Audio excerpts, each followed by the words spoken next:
welcome to Don't Kill My Character presents Sanguine Scourge, our Vampire the Masquerade series with our Camarilla Coterie finale. Hold on, you guys usually do sunglasses to start, so I had them this time because I'm usually the only one not wearing sunglasses. I thought we were all gonna do I it put in this contacts time. for this, Kate. How dare you? I thought we sent the memo out that we're now doing sunglasses tonight. We legitimately meeting. We all sat in the meeting, or did I just space out and think we had the meeting? No, we definitely had. I mean, it's one. fine. We definitely had a meeting. Yeah, to it's talk still, about I just thought, because it was always just Oh, you guys that's not right. me in You were sunglasses. in a cabin in the woods. With lupines and Valois And a horse. and a horse. Worth it, really. Stealing stuff from the prince. I think what should happen is we should just take a moment. We should just reset, right? We should reset, pretend like it never happened, and that way you can walk away with this with some dignity. I think so. From the top. From the top. But do we want to put on something? No. It's the moment's past. Hello and welcome to Don't Kill My Character presents Sanguine Scourge, our Vampire the Masquerade series, starring a Camarilla and an Anarch coterie. This is the season 1 finale of our Camarilla. Tomorrow will be the season 1 finale for our Anarchs, but it is okay because we'll be back with season 2 in January. So it has been a wonderful time talking to the cast in our chats and on social media about how much this season has meant to us, and thank you all in chat and watching the VODs for being part of this story. And look, there's already more of this, so we don't have to get there. We're gonna have so much fun. We're celebrating. Also celebrating with us is Songcraft. The music that we play on stream is through the Songcraft bot. It is royalty-free music that works through our Discord server or through a desktop app. And if you are interested in using Songcraft music for your own stories and adventures, you can jump over to Songcraft's website or their Discord with the link in chat or the link below in the video description. And please let them know that Don't Kill My Character sent you. Thank you so much, Songcraft, for sending us a premium subscription to their music bot. We really enjoy using it. And also, speaking of telling your own stories, it has been so wonderful to have you guys in the community tell us that this story and other stories on the channel are inspiring ones of your own. That is so lovely and wonderful for all of us to hear, and we talk about how much that means to us. If you are so inclined to talk about these stories with us, to talk about your own stories with us, please follow us on social media. Come into our Discord server. We really do love connecting with you and talking about it and hearing your thoughts. This is a wonderful character crew community, and you are all in it. Speaking of wonderful people in my character crew community, I'm going to pass it around to the people I have on screen with me tonight. Please introduce yourself, your name and pronouns, and your character's name and pronouns. Then we'll do some safety announcements and get our story started. Extell, can I start with you? Yes, you can. Hello, I'm Extell. My pronouns are he, him, as are my characters. Cameron Stillwater. Host. Cameron put him in the ground, Stillwater. And I'm excited. I'm excited too. I'm also very excited about this chat we have. Hi, chat. And also passing it to Rosie. Hi, Rosie.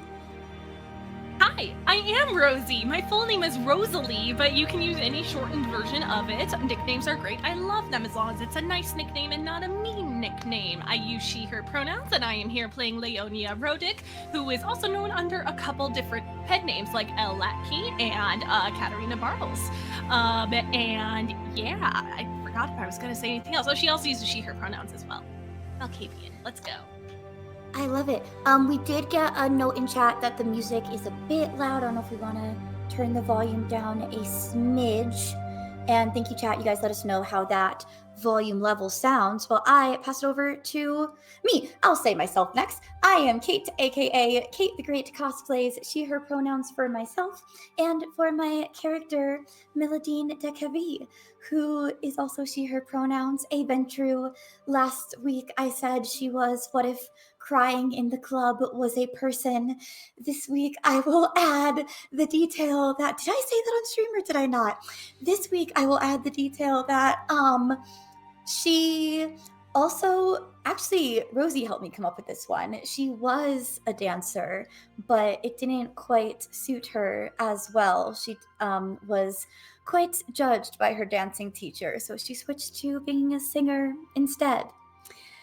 Justin, can I pass it to you? Absolutely. Hey, everybody. How's it going? I am GM Justin. You can find me on all my socials at Forever GM Justin. You can also find me over at Roll D5, where we specialize in playing indie TTRPGs. I'm also running tech tonight. I am playing Ángel Ramos. Both he and I use he, him pronouns. Thank you. And Natasha. Okay, I'm not nervous at all. Hello. I'm also, little pause. It says that music went away for stream. Maybe bring it up a tiny bit. See, find that middle ground. And Natasha, you can keep chattering. Thank you so much. Hello, everyone. My name is Natasha. You can find me everywhere on the internet at Natasha B Cosplays. I use she, her pronouns, but tonight, as the storyteller, I shall hoard all the pronouns like a little dragon hoard that I store away.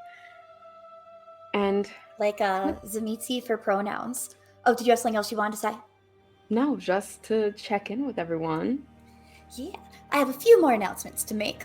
So, first of all, if you are watching in our Twitch live chat, first of all, thank you for helping us balance this music, and thank you to Justin, who is running tech for us tonight. If you're in our Twitch live chat, you can use channel points that you earn by watching on Twitch to redeem channel point rewards that can help or hinder our kindred characters. And you can also head to our coffee page to do the same. The coffee rewards are something that you can purchase at any point in watching this. And whenever our next stream of Vampire or Mutants and Masterminds is, we will use those rewards that you have given us. And that all directly supports the channel and the stories that we tell. So thank you so much for doing that. And we'll talk more about those things at the end of stream, because I do want to get this story started. So the last thing I will say is that usually shows on Don't Kill My Character stay at or under a PG-13 content rating, but as a Vampire the Masquerade game, Sanguine Scourge contains mature content that will exceed a PG-13 rating. Due to the improv nature of tabletop role-playing games, we cannot predict exactly where the story will go. Coarse language and adult themes will be present. Safety tools are in place amongst our cast. Viewer discretion is advised. And I will say, because we have talked about specific things tonight, there will be conversation of gaslighting and abuse for a character. We have all checked in with each other. We are all comfortable with where the story will go. However, we have not had the opportunity to check in with all of you. So if at any time this is uncomfortable or difficult for you, please do whatever you need to do to take care of yourself. Step away, give yourself a hug. Know that we are all safe and secure in the story that we are telling, and you can come back to the story later, or if it's not for you, that's okay as well. I hope you will enjoy things that are for you tonight. And with that, I will pass it over to Natasha to get our night for our kindred continued. Okay. So, my lovely vampires, shall we tell a vampire story? The world of darkness is unfair. It's built that way. The discrepancies in power are huge, so of course, a group of hunters might actually get excited, feel hope, when they're told by those in charge that they're going to be attacking a place for vampires who are still learning, younger vampires. The Marin Chantry was a place that Darren had driven by several times during the day and had even gone once on a field trip as a kid. It was a shock to find out that there are blank bodies inside, there to learn their weird blood magic, whatever it was. Darren looked around the car he was sitting in at night and out the window watching the other 4 SUVs with them, everyone focused but confident that they could do this. They're going to help get rid of vampires in the city for good. They pull up to the Marin Center and everyone jumps out of the car. He felt like he was in one of those cool action movies as he and all his buddies secured their guns and body armor. They tactically moved through the halls, clearing rooms until the main library is all that's left.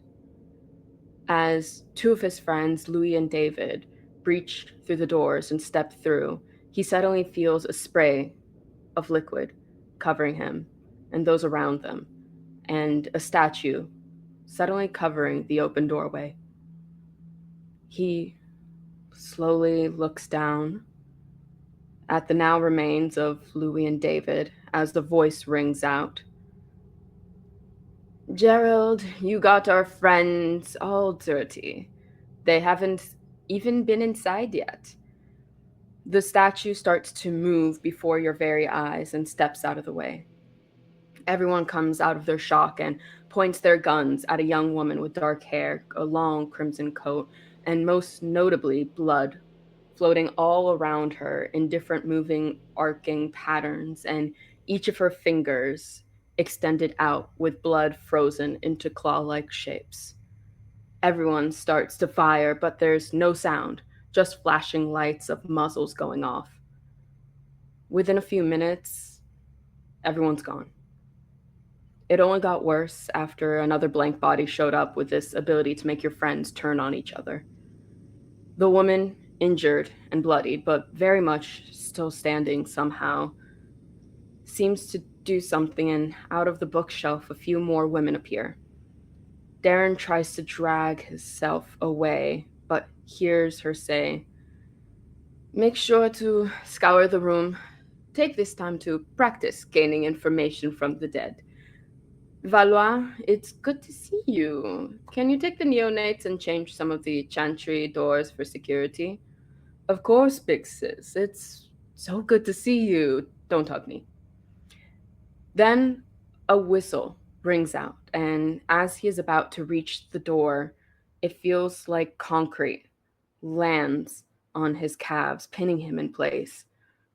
"Gerald, bring him to the prison, in case the other bodies aren't as talkative, and please make sure he doesn't die. Thank you." Before Darren passes out.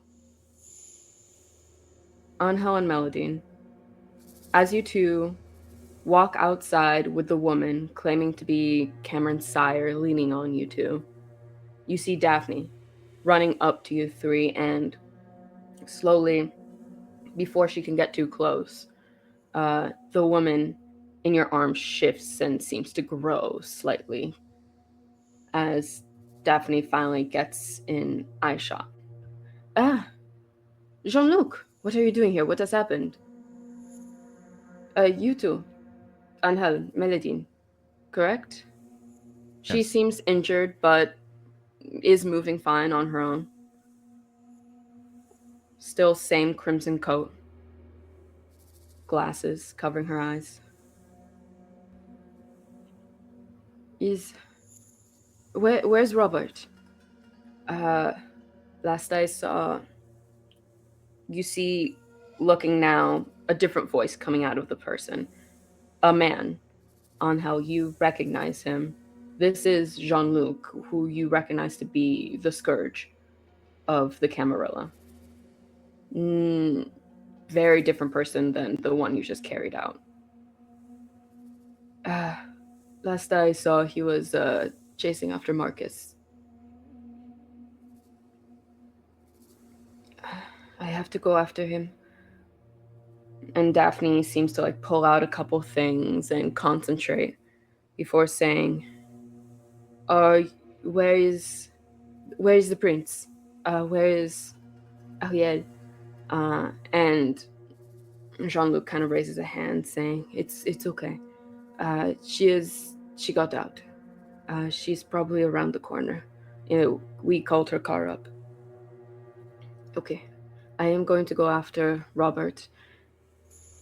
And Marcus, what happened there? Why are you two here? It was supposed to be a meeting of very specific people tonight. There's a lot of questions, and I don't even know where to begin. All I know is that when we went over to Elysium, there was a conflict between between Marcus and Robert, and I have questions as to why I was told to. Well, you know what? Let's probably have this conversation inside because that question's going to is probably going to what is it? Yeah. It needs to be expanded on. You guys did come out through the back end of the building, so there isn't as much security patrolling and firefighters going in and out of this area. This part is more sparse, a loading dock location. And you see, again, Daphne kind of loses herself in a moment and concentrates on something before the prince is pulling the car around. But I have to go after Robert and Marcus. What happened? And Jean-Luc gets up, kind of his own power. You see, there were some burn marks in kind of like specific parts. It looks like bullet holes that seem to burn out from within.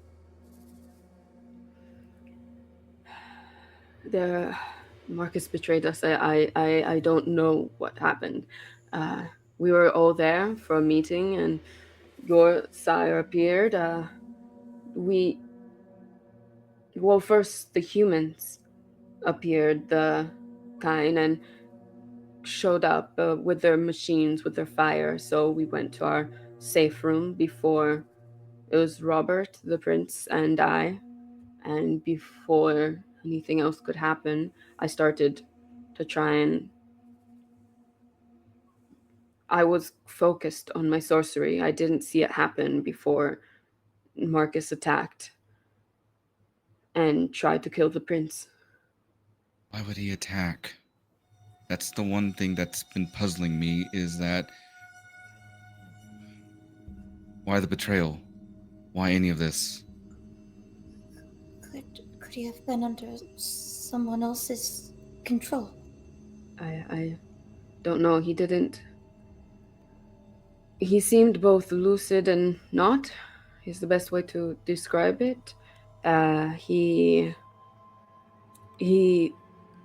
was yelling about something, some kind of path to some form of future, a better future, was the thing he kept repeating. And then he started attacking, but that was very lucid, trust me. He was very, as good in a fight as he always is. Very fast. Damn it. Damn it.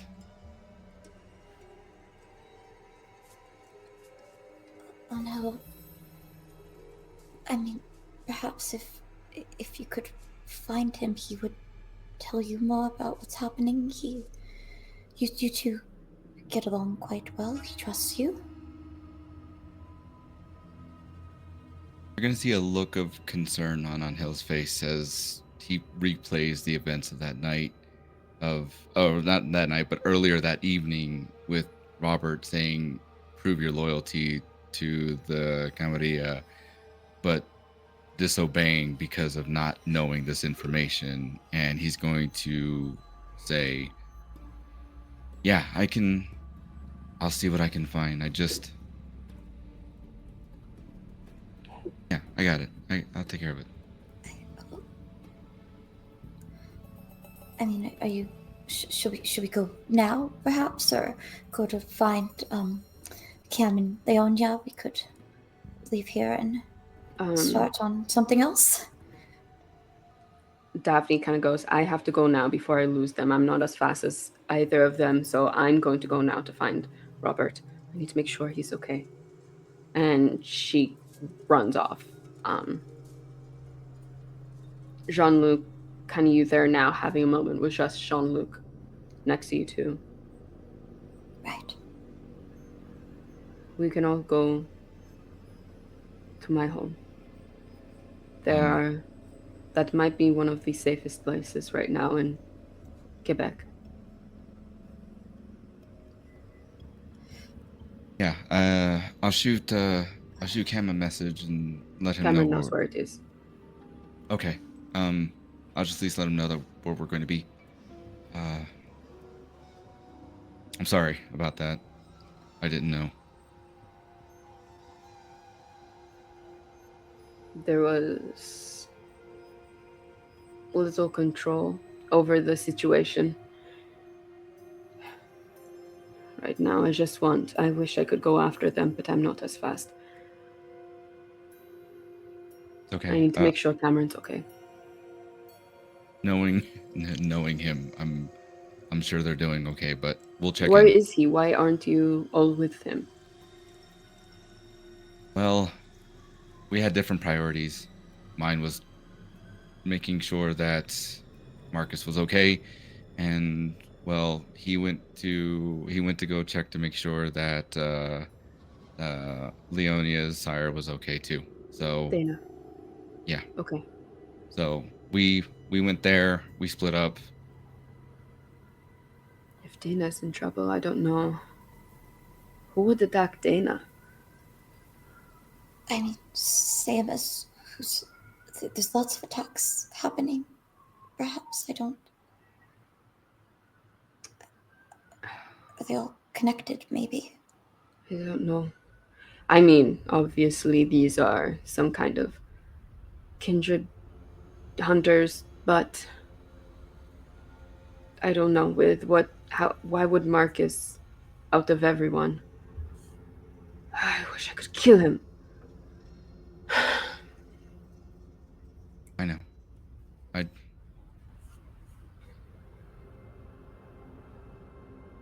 And you guys hear a car slowly pull up in front of the three of you, with the driver in front, with little hat, full suit, very pristinely dressed, pressed clothes, kind of like a black, very nice sports car.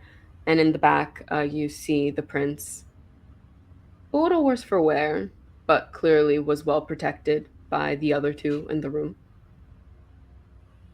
Currently fixing her hair, putting it up in its usual bun, checking a mirror. I think you would see Ángel, even with the prince being the one that approaches, like he still has his pistol out, and it's in the low ready, so it's ready to go should something pop up. Okay. But he has it pressed against him, just kind of observing and watching.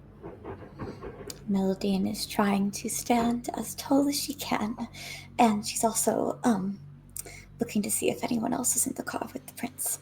Just the prince. All right. Ah. You two. I didn't realize you were coming. Were you able to help? You've been very busy this past few nights, I've heard from Robert. Yeah, you can definitely say that. Do you know anything else about this? About these attacks? Seems to have been coordinated, obviously, with everything going on our side as well as with the Anarchs. It's somebody I think may have been feeding them information. The Anarchs were also attacked. That's good to know. It seems to have been a simultaneous attack with a distraction that was used as a way of making sure that we weren't prepared for it. Our eyes were looked one way, and then they came and did an attack when we weren't paying attention. She seems to have a notebook that she's writing things down in as you talk to her.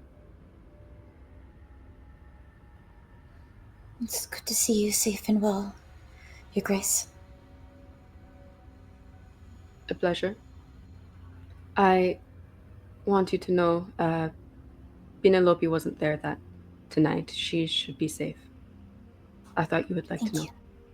Yes, thank you for letting me know that.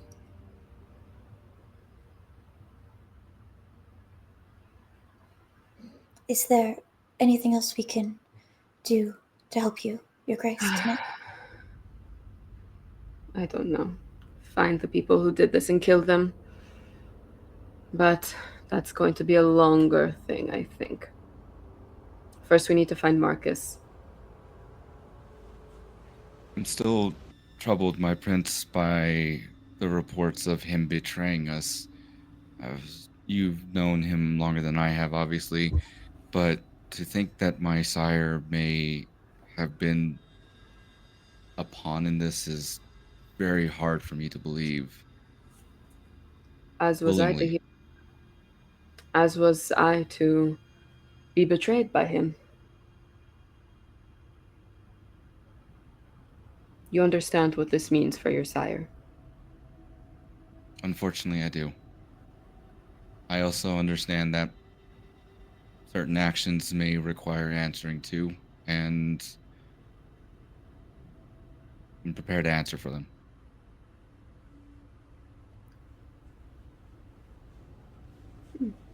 Good to know.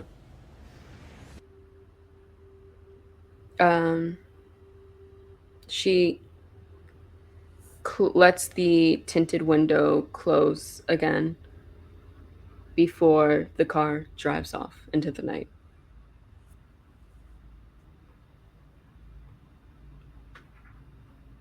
Ángel is going to turn to Mélidine and say, "My love, I think it's time for us to go."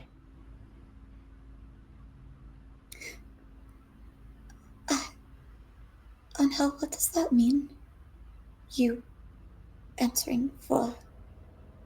What would that mean? I don't know. Hopefully a slap in the wrist, and maybe I can prove my loyalties with new information that we have. But until then, let's get to where it's somewhere safe and see where Cam and I are. Do you know where Leonia's sire stays? I don't. I do. But we tell your friends to come to my home. I live on the island, so it will be a bit safer there. It's not on the mainland. Okay.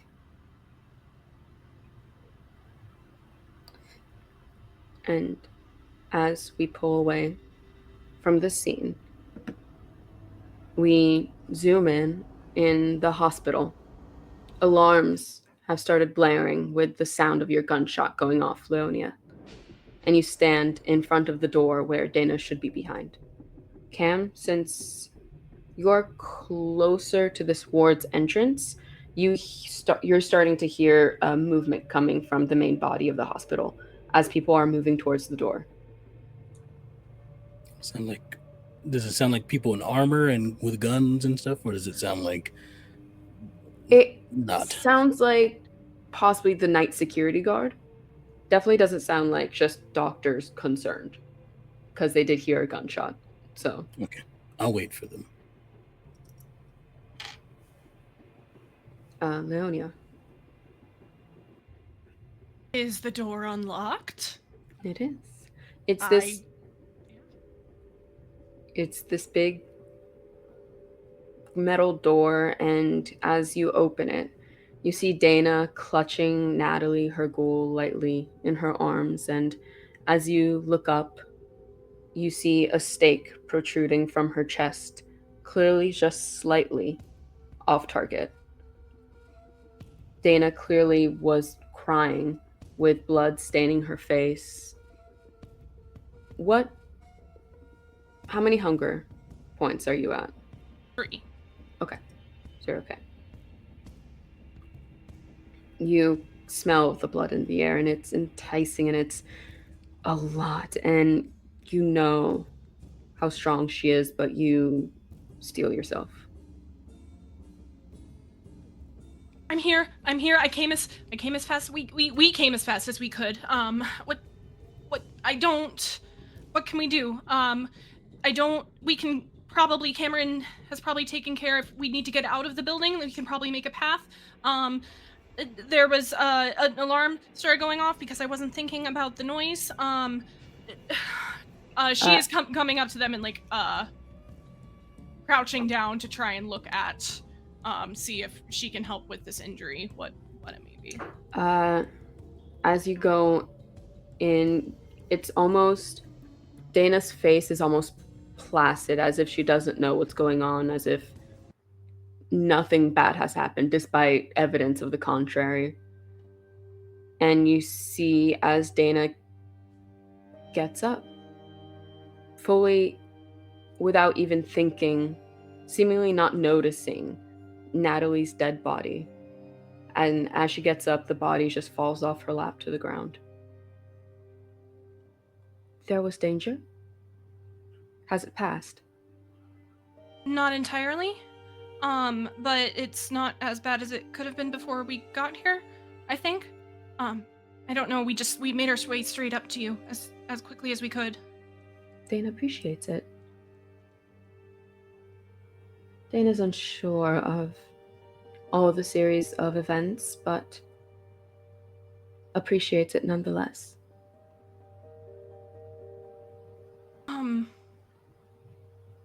And she's looked down, she's clearly seen evidence, but doesn't seem to even register Natalie's body.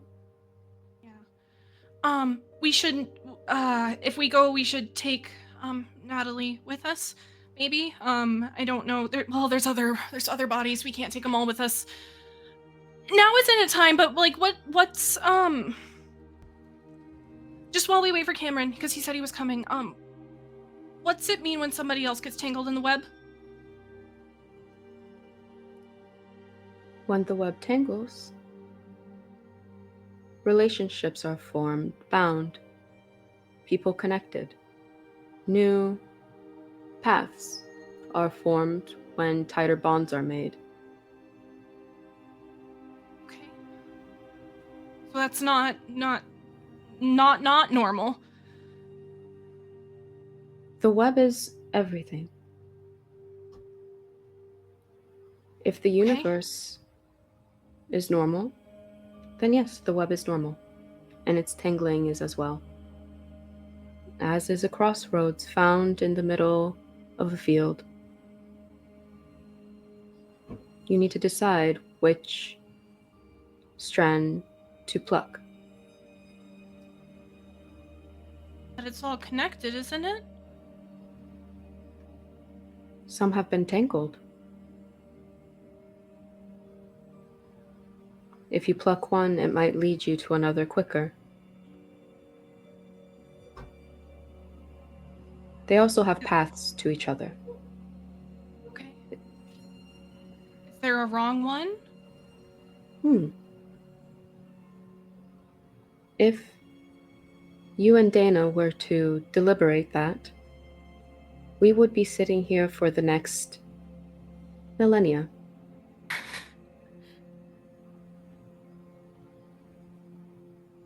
There's immediate things that will prevent that from happening right now. Oh. Anything Dana can assist with? There's gonna be security coming to this side of the building, but... You see she kind of pulls out the stake that was in her and looks at it. Just you see the huge hole in Dana's center. Do we need to find somebody to help you? Do you need to feed so that you can heal that? Dana will feed eventually, but for now, Dana is okay. Dana's somehow injured, but Dana is okay. Okay. Are you? Yes, I haven't been hurt. Good. Things are better than tonight started, which is weird considering the arson and gestures at the hole in Dana. Arson.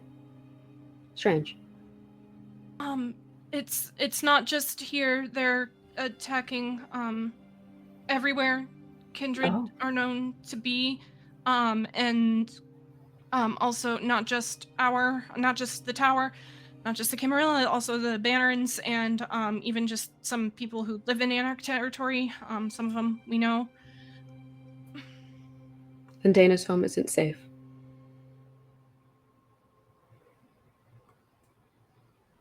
And she starts to walk out of the room and down the hall, kind of turning certain corners. And I try to lead her down the same path I came up, hoping to like meet Cameron halfway or something. Mm-hmm. It's a pretty easy path to follow. This is just one specific wing, and it's a very old one, so there's not much to get lost in this area. It's just a lot of doors, which is why it was difficult to search. And Cam, you're kind of hearing... It seemed to have stopped as Dana and Leonia arrive, turning the corner, and you just hear some talking. You can't quite tell. What are they saying? At this, they're still far away. They're not in sight. They're not inside the ward yet. But it seems to be intense, deliberating. Question. Mm-hmm. I feel like Cam would know this. This, if they enter here, Masquerade breach, right? Well, I mean, at the very least, there's a lot of dead bodies. That doesn't necessarily mean Masquerade breach, but there are a couple that are dissolving pretty quickly and are in mid states of being with stakes inside. Then also, I think a couple of them aren't dead and might be trapped in a mental maze. I'm going to hold out I'm going to put up a finger to them when they turn the corner, like hold. And then I'm going to mimic someone else's voice, some random person. Mm-hmm. Help, please. They're after me. Roll. This is going to be an easier one than usual, but I feel like a Dex plus Craft to play with your vocal cords a little bit. Help. Mm-hmm. help. Unless you're trying to do it very... what I got is you're using flesh crafting, but if you want, you can also just try and... I am mimicking some like helpless person voice. So I'll take I got 300 here. This is a fun time. You said Dex and Craft? Mm-hmm. It's not the worst roll for me. Would sculpting come into play here? Because I'm doing stuff with my vocal cords. Sure. This one is more medicinal. You're lucky I'm not asking for intelligence plus medicine in this moment. Listen. I appreciate you. You're the best. Oh, thank you. That's all I want to hear. That's a messy crit. Ooh. That's 4, 5, 6, 7, 8 successes. 8 successes. The messy crit. Oof. 300 Definitely a success. Oh, sorry? I said this 300 is fun. Yeah. Mm-hmm. Fun time. So as it does expend a bit more than you were expecting to do that, and you get a little bit hungrier as you have to move and push your vitae around your body to mold something. It's hard when you're trying to mold something you can't see, is the real issue. And may I ask, what is your goal? Are you trying to get them to come in quicker, or? Yeah, I want them to come into the space. Okay. Then roll a manipulation plus persuasion. Not the worst roll for me. It's not a high DC, especially with this already set. You automatically get a couple successes. You say persuasion. Mm-hmm. I'm going to. Should I? Like I said, this isn't high DC because you already succeeded on the flesh crafting to change your vocal cords. Okay. I'll roll these 4 dice, all 100 dice. It's gonna be fine. No dots in persuasion. It's fine. That's 2 successes, but I also have a skull on one of them. So if it doesn't meet it, it's a best to failure. I had it at 2, exactly. So, hey, I'm like I said, I already made you roll for the Dex plus Craft. It helps. Thank you. As you call out, it seems like you hear the talking stop immediately. Leonia, you're here now with Dana, so you can hear and see all this happening. And he does still have his finger up, like, wait there. Like, don't come over here. And it seems like 3 people start to, you hear kind of keys jangling. Now you're starting to hear them a little bit easier, and they're like, this old building that they're speaking in French, but you can probably understand it's being like, oh, this old building. What are even the keys to get into this one? Why is there anyone in there? Hide. He'll take care of it. Putting my arm like in front of Dana to prevent her from moving forward if she is. She was going to, but hangs back. If he needs help, we can help it. And eventually you do hear kind of the creaking of the iron, rusted bars slowly moving open, and 3 gentlemen walk in. Classic kind of night guard outfits, the blue button up with baton sticks, things like that. And immediately see this hallway of there's about 4 bodies that are dead in this hallway in direct vision, and one that is having a mental 2 questions. Yes. Are there any more people on the other side that don't enter that I see as the door opens? This seems like it's a one-way entrance. The other one is one directly to the outside, which is what you and Leonia used.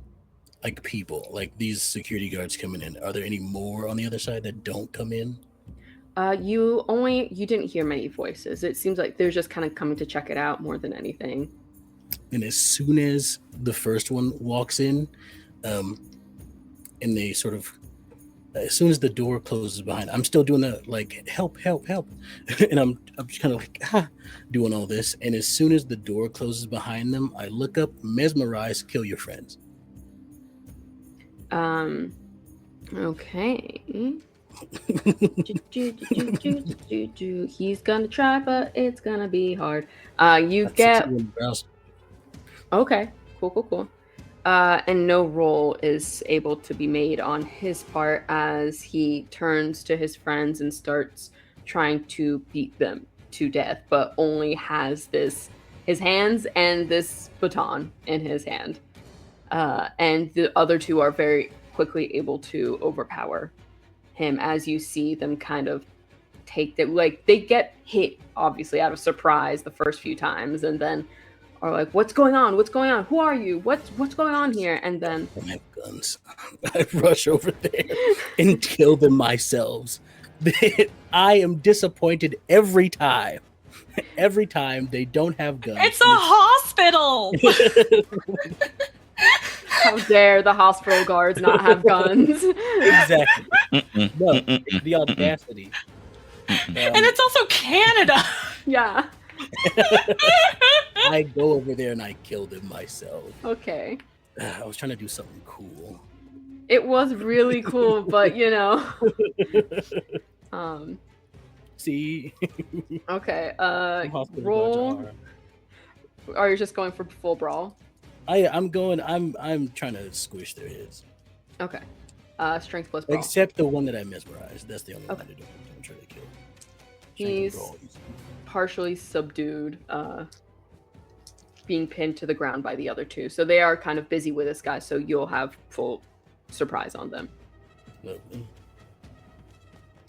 What's my notes for?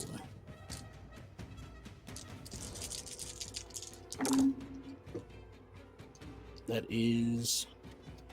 I love watching an artist at work. You're only making more questions in my mind, but that's okay.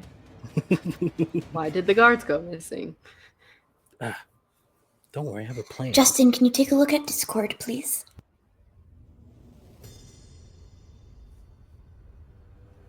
4 successes. Okay. 4 successes for one of them, easy enough to just get the first one and kind of... There's one that is closer to the ground, physically pinning the guy, and then the other one kind of standing above, just making sure he doesn't get up again. That standing up, that's the easiest one to just go in straight ahead and just launch head to wall. That gets both of them or just one? Sorry. That'll get one, but we can flavor it's if you'd like to flavor how you take down both of them, they don't stand a chance against you. I take the first one and I take his head and I slam it into the throat of the other one. And as you feel kind of the viscera on your hands, I forget, does Cameron wear gloves, or is he wearing his gloves right now, or? He is wearing his gloves, yes. Okay. So you don't get viscera on your hands, which is nice. Easier cleanup. Yeah. Always making me do more work. And then the one, the last one, the one that I mesmerized before, I will cloud memory. No, I'll mesmerize again. And no, I'm doing both. I'm clouding memory and then I'm mesmerizing. And I'll say, tell your superiors everything's fine. And I make sure to turn them around before. And and you notice with enough detail, or at least Leonia would, even from this distance with her eyes, there is a little bit of blood that got on him since he was beneath the two guys that you killed, but it depends on how much Cam, you think you explain. Cam, there's blood on him. You should really get that nosebleed checked out. Yeah, sure. And he starts kind of lost a little bit, wandering out of the space. And then I'll take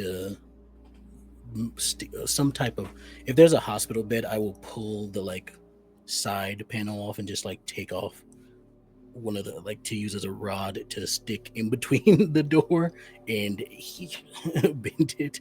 Mm-hmm.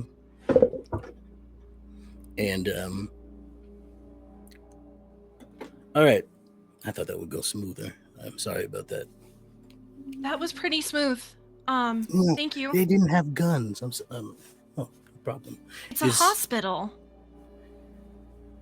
But security guards don't have guns. My security guards have guns. Anyway. Okay. Thank you. And we should leave.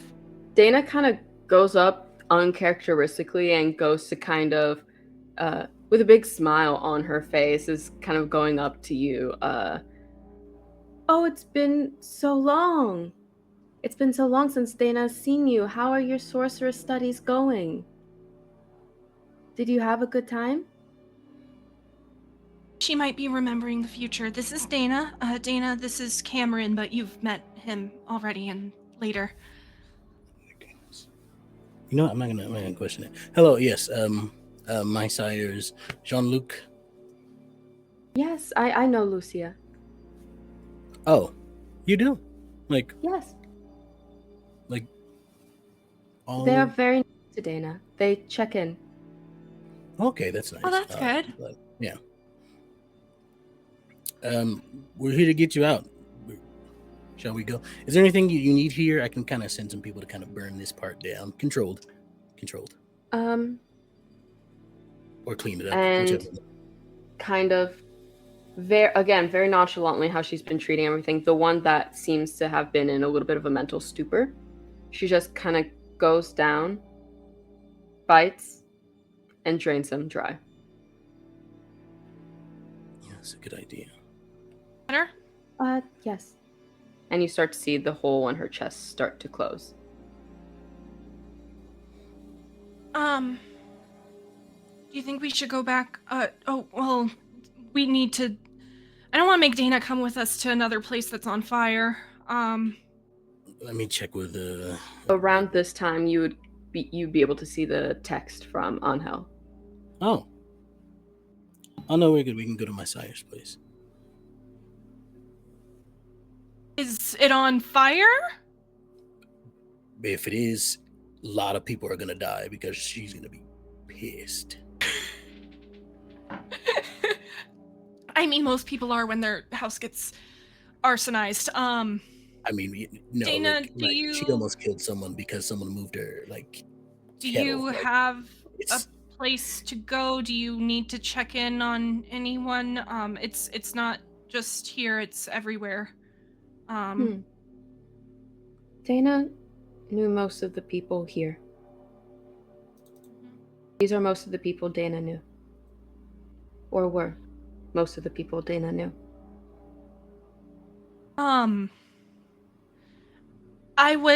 We were when it all started, we were at a place on the other side of town with someone else's coterie, but she wasn't there. Just so you know. Good to know. Tara. Sorry, Cameron knows her. So. Oh. Well, we haven't met. But Leonia has told me great things. All you know is what Mélidine said. Yeah, great things. I heard that she creeped out Mélidine, and that's all that I need. Yeah. She did. That's all that I need. That's already number one spot in my book. Yeah. Well, Dana is nervous and anxious about this information of more people knowing. They know not to say anything to anyone but her coterie and me. Anybody Cameron. else, she doesn't exist. Yes. Cameron Stillwater, speak not of my child. Don't I speak promise. her name to anyone else. I am no secret to. Nope, that's the wrong way to say that. I am no novice to keeping secrets, as you know. So you have nothing to worry about, and I promise Good. to keep this one. Very good. Thank you. We should go. Cool. If you would like, Dana also knows as she goes down to grab the person who she just drank from.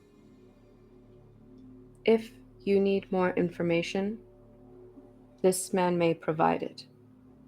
Should you ask the right people? Oh, It's the whole talk to the dead thing, huh? Okay, I'll pick up the body. okay. There are people Dana knows. On the way, actually, to Lucia's house. Are you coming with? Yes? Okay. Car's If- this way. You would like.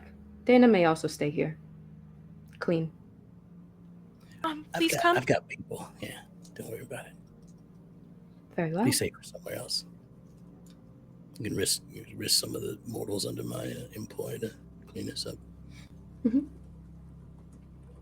you want help carrying that? As we're like walking towards the hidden exit. Mm-hmm. I'm pretty light. Okay. Well, that's fluid, yeah. That checks out. No, I can pick up like a motorcycle. It's fine. I know. I appreciate you. Dana steps back a little bit to let you two just stand next to each other.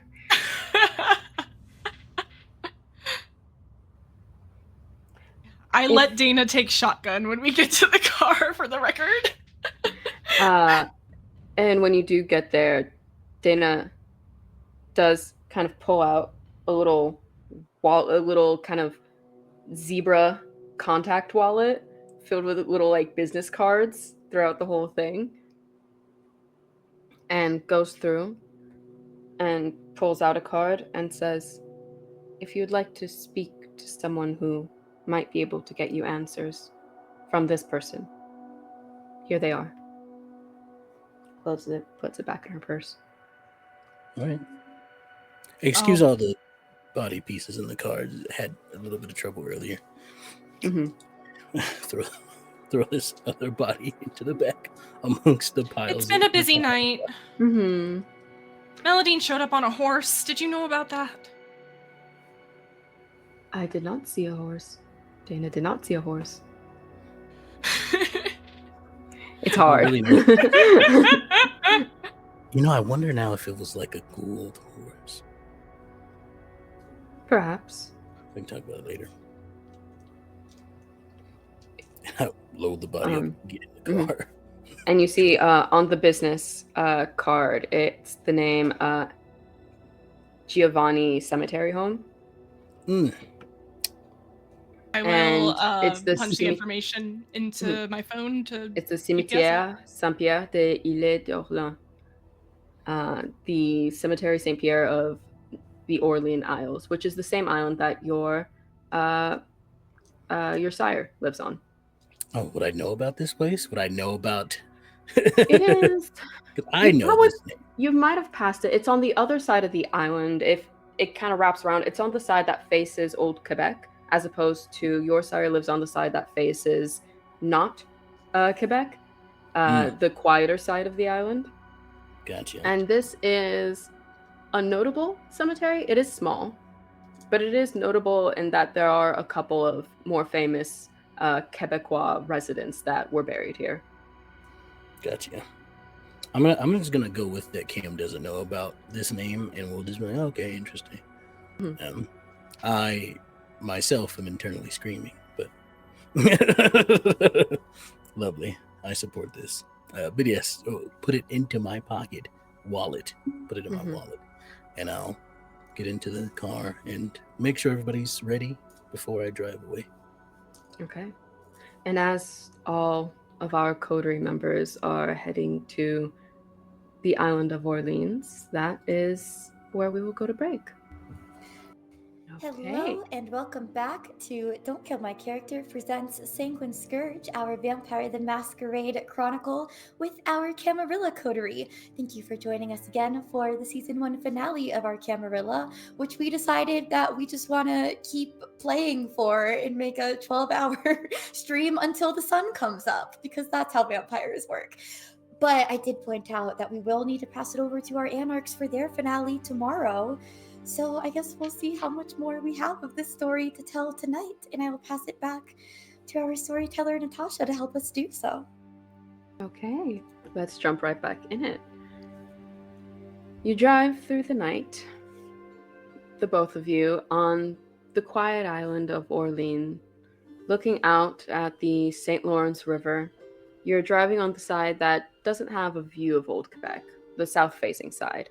Lamps lining the road until one home that comes up right up to the road appears. It's around 2 stories tall with a very symmetrical construction. Looks like a whitewash paint with 2 doors at either end. And it looks like maybe a house that's just slowly been built out over time and added to as time has gone on. And you would get there first. I think Lucia, now changed in the car, back to Lucia. Ángel and Mélidine would be the first to get there, as you were the closest. And you see clear signs. One of the doors seems to have been broken into, and a second-story window seems to have been broken. Ángel, when he notices that, he hasn't taken his hand off his pistol this entire time. But as he sees it, he'll reach over to the second one, hand it over to Mélidine, and say, first, are there any traps that we need to be aware of going into your home, Lucia? No, it is my home. Why would I put traps? That's not the... I am the trap. Fair. I didn't want You know what? There's certain things that have happened in the last some odd days that it just I have to ask. With that being said, Oh, did you go to the Tremere Chantry? yeah. That. There. I hate. Never mind my thoughts of the Tremere. That's why I asked. It looks like whoever was in here had done some going through your space. So if you are okay, maybe I can clear it out, or we can do this together depending on how you're feeling. I don't want you to be in danger if you don't want to. Mel, you have my gun, Mama, and we'll just... I don't use a gun. And she steps out of the car and starts walking in. And you see kind of like big claws grow out of her fingertips. You gonna be okay? Am I ever? It's better with you by my side. And stay close. And, well, this is Lucia's home. If anybody knows it better than her, then God be with that person. So let's just follow her lead. Okay. Angel's just going to give Melidine's hand a squeeze before bringing it up for a kiss, and then proceeding to follow, pulling the pistol up into like a high ready stance and following in. Mélidine has a very similar stance with her gun to Ángel, as if Ángel was the one who taught her, and stays by his side. As you guys head into the home, perhaps uncharacteristically to you in terms of where priorities would be in place, instead of necessarily going in and clearing out each of the rooms, she seems to just be sitting in each room, checking, fixing anything as furniture has been moved, things have been pushed around, and she's just meticulously fixing everything as you go through room to room. Starting with, on this side, it looks like a kitchen that you're in, that connected to the outside. And you are kind of moving through, and she's like, people have no respect for anyone's homes these days. Oh, please, come on in, you two. Of course. The invite was implied. Thank you. And as you move through, it seems like there were kind of pre-rolled, like you're finding shrapnel of certain grenades. It looks like different kinds of smoke grenades, actual flashbangs, things like that. It looks like they were throwing things, entering the home, very careful and wary about who lived here. But so far, no one. And then, as you enter what she calls the parlor, it's a beautiful kind of sitting area with very plushed, almost overstuffed chairs, a love seat, and one of those nice, you know, those old chairs where you could look towards each other sitting on two different chairs. Mm-hmm. One of those, I don't know what they're called, as well as a piano, a fireplace, and several different, it looks like this is also kind of doubles as a library. There are several bookshelves in here.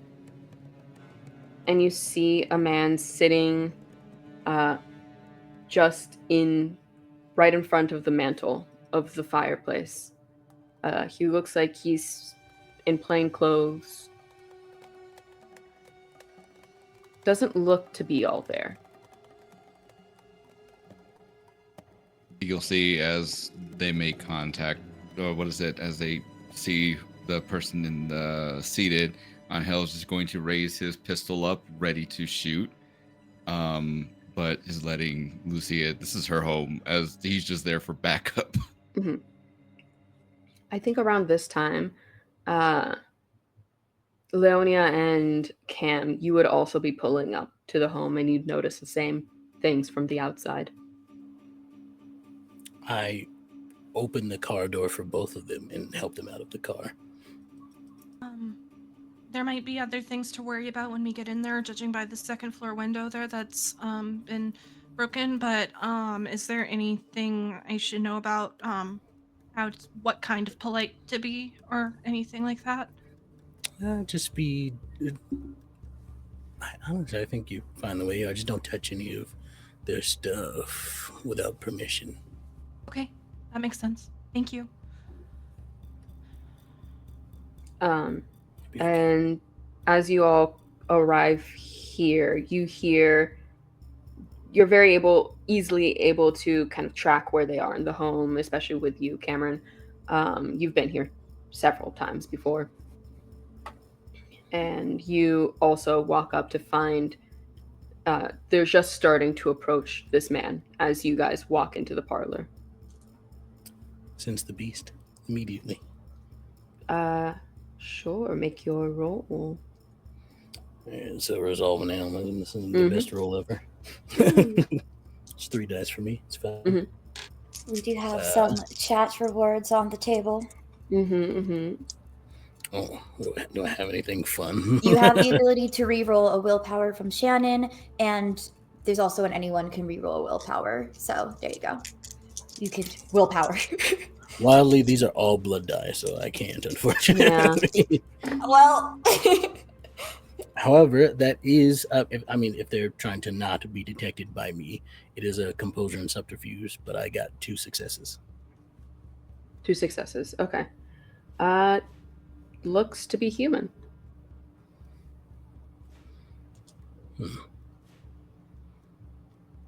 I, similarly to Ángel, am waiting, but I do step up closer, next to Ángel, probably. Like, a few feet apart, like on the other side of the room, technically, but across from Ángel, essentially. Can I use Scry the Soul looking at this person? What are you looking for? Let me remind myself what all it can see. One moment. I think just like, is there something weird going on? Basically. Where is, there it is. There's so many things it can do. There's so many. So many. All those aspects also always have the tag of, you can also ask your storyteller if you can do just something else with this. Yeah, hang on. This is a lot of things that I could see just as like the written list is the emotional state, the resonance in the subject's blood, whether the subject is a vampire, werewolf, ghoul, or any other supernatural being, whether the subject is under the influence of blood sorcery or other magic, whether the subject has committed diablerie in the last year. A critical win allows discovery of something unexpected as determined by the storyteller. If you'd like to make your roll. Yeah. That this is a vibe check. Rouse check, It is int plus aspects. Start with your rouse and check if first. he's thank you. And if he's resisting, it's composure and subterfuge. Rouse check with success. Love. And that is 6 dice for me. Okay, it's not a crit. It could have been messy. 1, 2, 3 successes. 3 successes. Okay. Human, like what Cam picked up, and doesn't seem to be under any influence of blood sorcery. Weirdly, seems to have his blood seems to be very intense, excited, like a lot of adrenaline rushing through his blood right now, despite his kind of calm stature. Okay. You're getting someone who's very calm with a lot of adrenaline rushing through their body. Do I get any sense of what I saw at El Corazón Libre with the True Faith potential? I say on 3 successes, probably not. To just tell what if just by I used looking. a willpower reroll from Grant? Feel free to do so. That is your choice. I'm gonna use it because I just saw it in chat. Thank We're you. looking for 5. I'll also take this moment 5. to Amazing. Oh, wait then. Okay, with True Faith. When it comes to the matter of True Faith, I was gonna make a bad joke, but you are not the father. um, you can sense a bit of you. There's something off with their blood. It's not quite true faith, though. You can't. It doesn't look like true faith. Something weird about him. I don't know if my mic picked that up. Sorry. It did. I'll take this moment to also point out. I just looked at it. It also tells me if someone's hostile or not, which it seems like probably not, but still, I feel like it's worth. Yeah, no. It doesn't seem to be hostile. Okay, then yeah. And in that moment, his head shoots up. He kind of spaces out for a second in a little bit of pain, it seems like, before.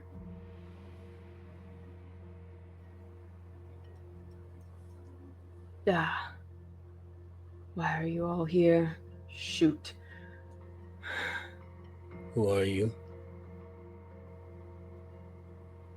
Can't you tell? Did my good looks not come through? Some runway model? What? I don't get it. What? Where's he? Oh. You don't need to be pointing a gun at me, dear. You can put it away. I'm sorry, who are you? And you can't recognize your own sire. Marcus, what is going on?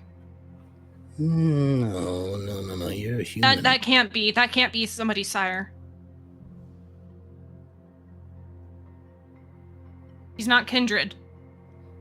No, this person is not.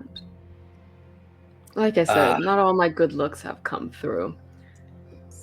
But I needed to make sure I let you guys know that you are being lied to. Who's doing the lying, Marcus? Is it you? Is it the rest of the Camarilla? Who's lying? I told you not to come. I said for you not to go there. There was going to be danger. I didn't want you to get hurt. Then explain to me what is going on. Why did Robert tell me to take you out? Why is there a conversation of going after you, that you've betrayed us? I didn't betray anyone. I have been betraying myself and my ideals for the past, I don't even know, decades, almost a century now, whatever. It's... Wait. Someone want to fill us in on what's happening here? Trying to use my context clues, but there's not a lot of them. Yeah, not a lot at all. Just We were right. at Lyceum, and Marcus was fighting Robert and Lucia. And Robert had told me to take out Marcus and did not give me a reason why. And now, because Ángel wanted to protect Marcus, because he was worried about you when you said that was happening, and now he may be in danger because he didn't listen to Robert. Well, because he went there. I told him not to go. If you weren't at the scene, it would have been fine if you were just found doing your regular thing at Senroch, at Visage, or wherever you all are these days. It did not look like you were fine. It looked very much like you were in trouble. So... Those kind were not as helpful as was promised, honestly. What? Marcus, please. You organized all the attacks? Organize is a strong word. I had the address book to send all the invites. Not why did you have the address book? Why? Because we've been going down this path for too long. The cycles of up and down of everything in our world has been going on too long. We've been losing touch every day with the people that we could be helping, protecting. The prince, everyone has lost themselves to this idea of themselves, of their own egos. That's why you tried to attack the prince. Yes, there are other ways, a way where we can bring everyone into the light. We can show them. Maybe we can one day start to heal parts of us that are broken. There are things we can't do anymore, things we can't be anymore to people because of loss of humanity that all of us have gone through. Part of why I chose to sire my dear Ángel here is he has that connection. I thought he stood the best chance to keep going and to maintain amongst the loss that I've been feeling for the last few decades now. But I found a way. There are things we can do, measures we can take. We can find a way. That people have promised. They have promised that there's a way to Golconda. We might be able to reach it. You know, I heard this story before. Yeah, I tell it, well, a similar one to the same people that I promised to let go home to their families and then kill them instead. I don't think you're working with someone who's actually trying to help you, big dog. In fact, they seem like they're trying to do the opposite here. What is the opposite here? In your burning opinion? city full of kindred, burning them out of their homes. Marcus, there are people with true faith running with the folks that you help orchestrate attack us, putting us in danger. There aren't many people that can go up against kindred. They can.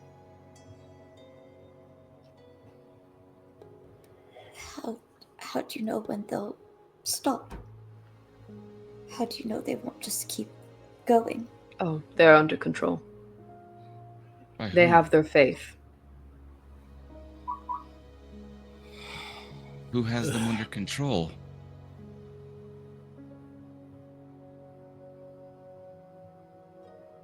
Someone who, hopefully, if everything goes well, should be arriving soon.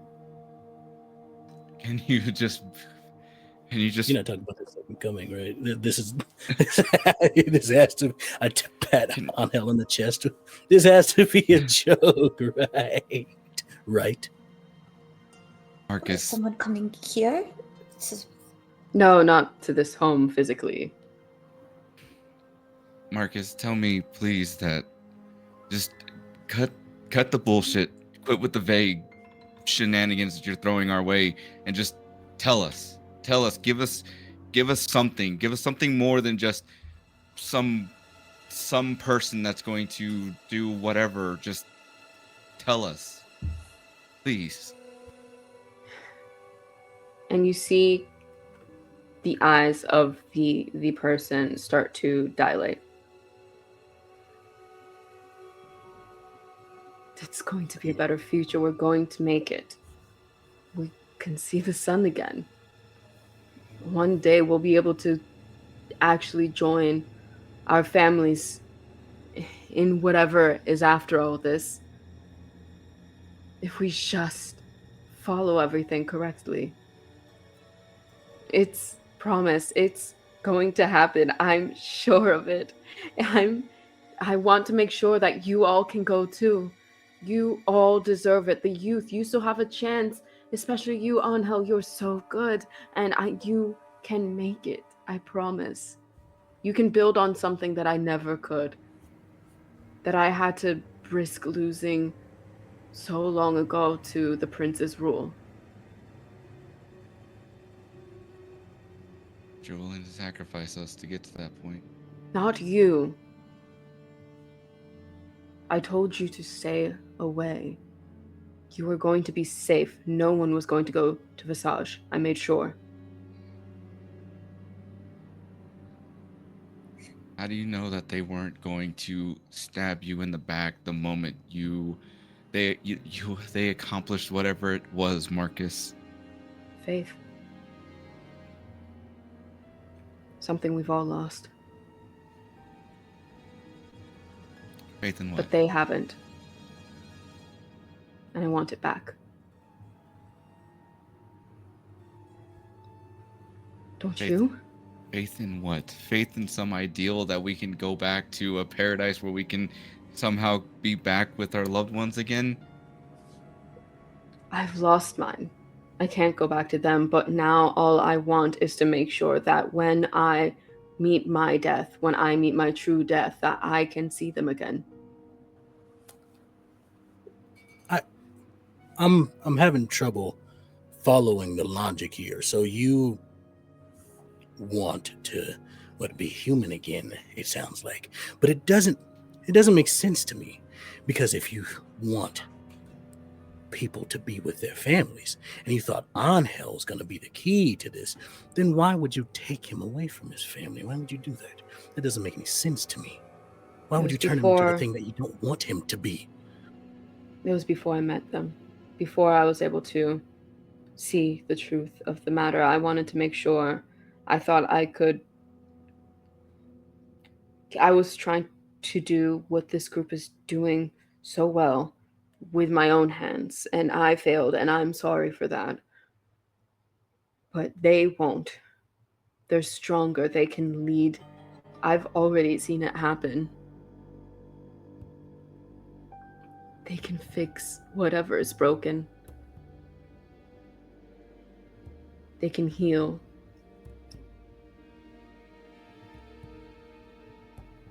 What do you mean? What do you mean they can heal? Whatever is hurt inside, the pain, the hunger, they can take it away if you just endure. What do we need to endure, though? He looks over to you. We just need to endure.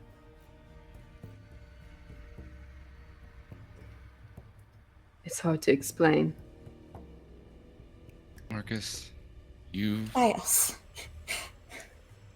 Marcus, you've told me that there was sacrifice that came with this life, that as much as we are able to benefit from them, that benefit from this is a life that is not for everybody, and that we have to do the best that we can to maintain some semblance of humanity.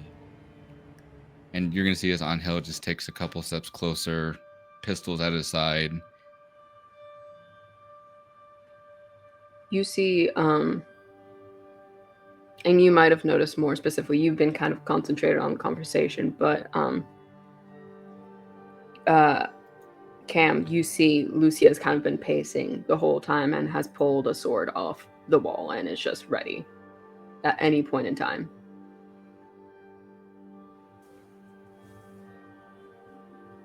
But you're willing to give us up for the very thing you told me that I would have to give up at some point or another.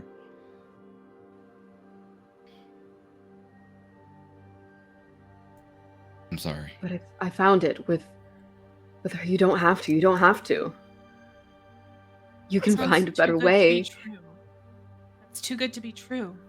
That's why you just have to endure, and you fix it. It gets fixed. The broken fixes. The broken fixes. The broken, and a knife of sword is thrown and straight through his throat as he's pinned to the mantelpiece. Thank goodness.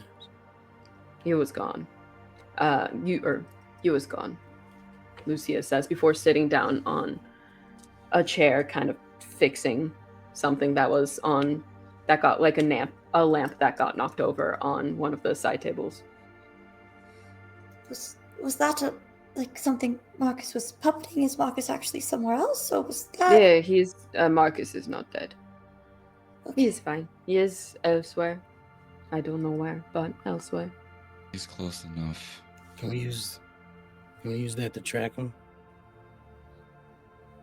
I don't know. What do you mean? I've never used those I don't kinds know. of abilities. All right, never mind then.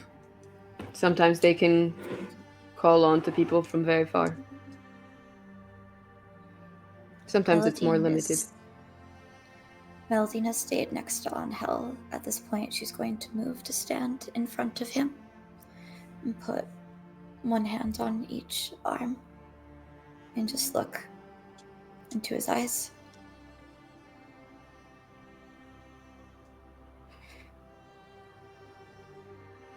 I'm here for you. You're gonna see a small blood tear kind of like come down the side of his left eye as he will go from looking down at the floor and now looking down at your lips, Mélidine, to looking into your eyes and saying, appreciate that. I appreciate that a lot. I know this must be hard for you right now. You're not alone.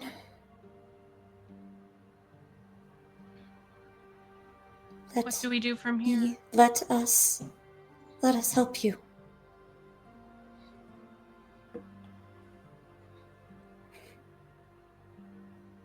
And you see Lucia kind of sitting back and Marion,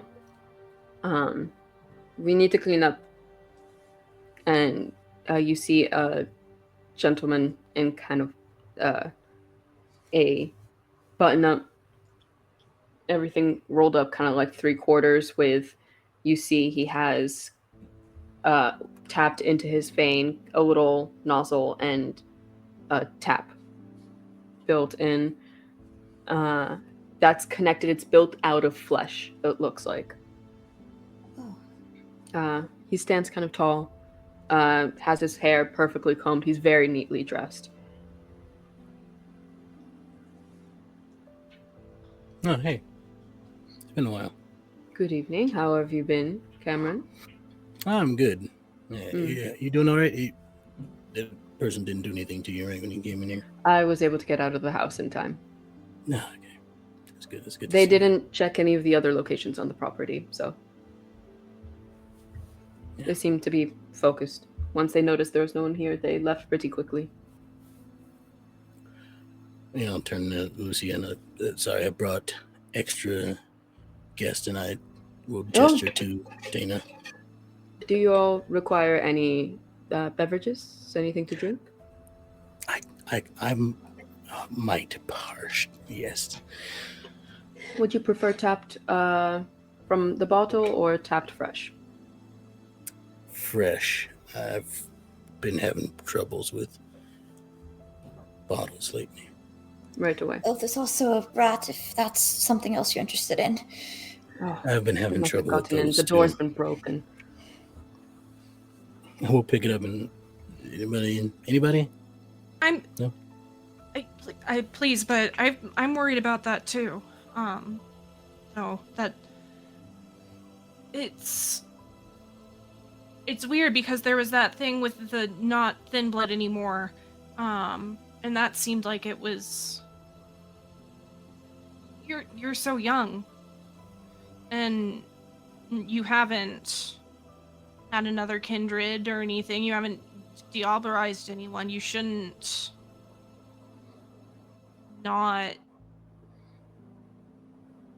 your beast should still be okay with smaller things, right?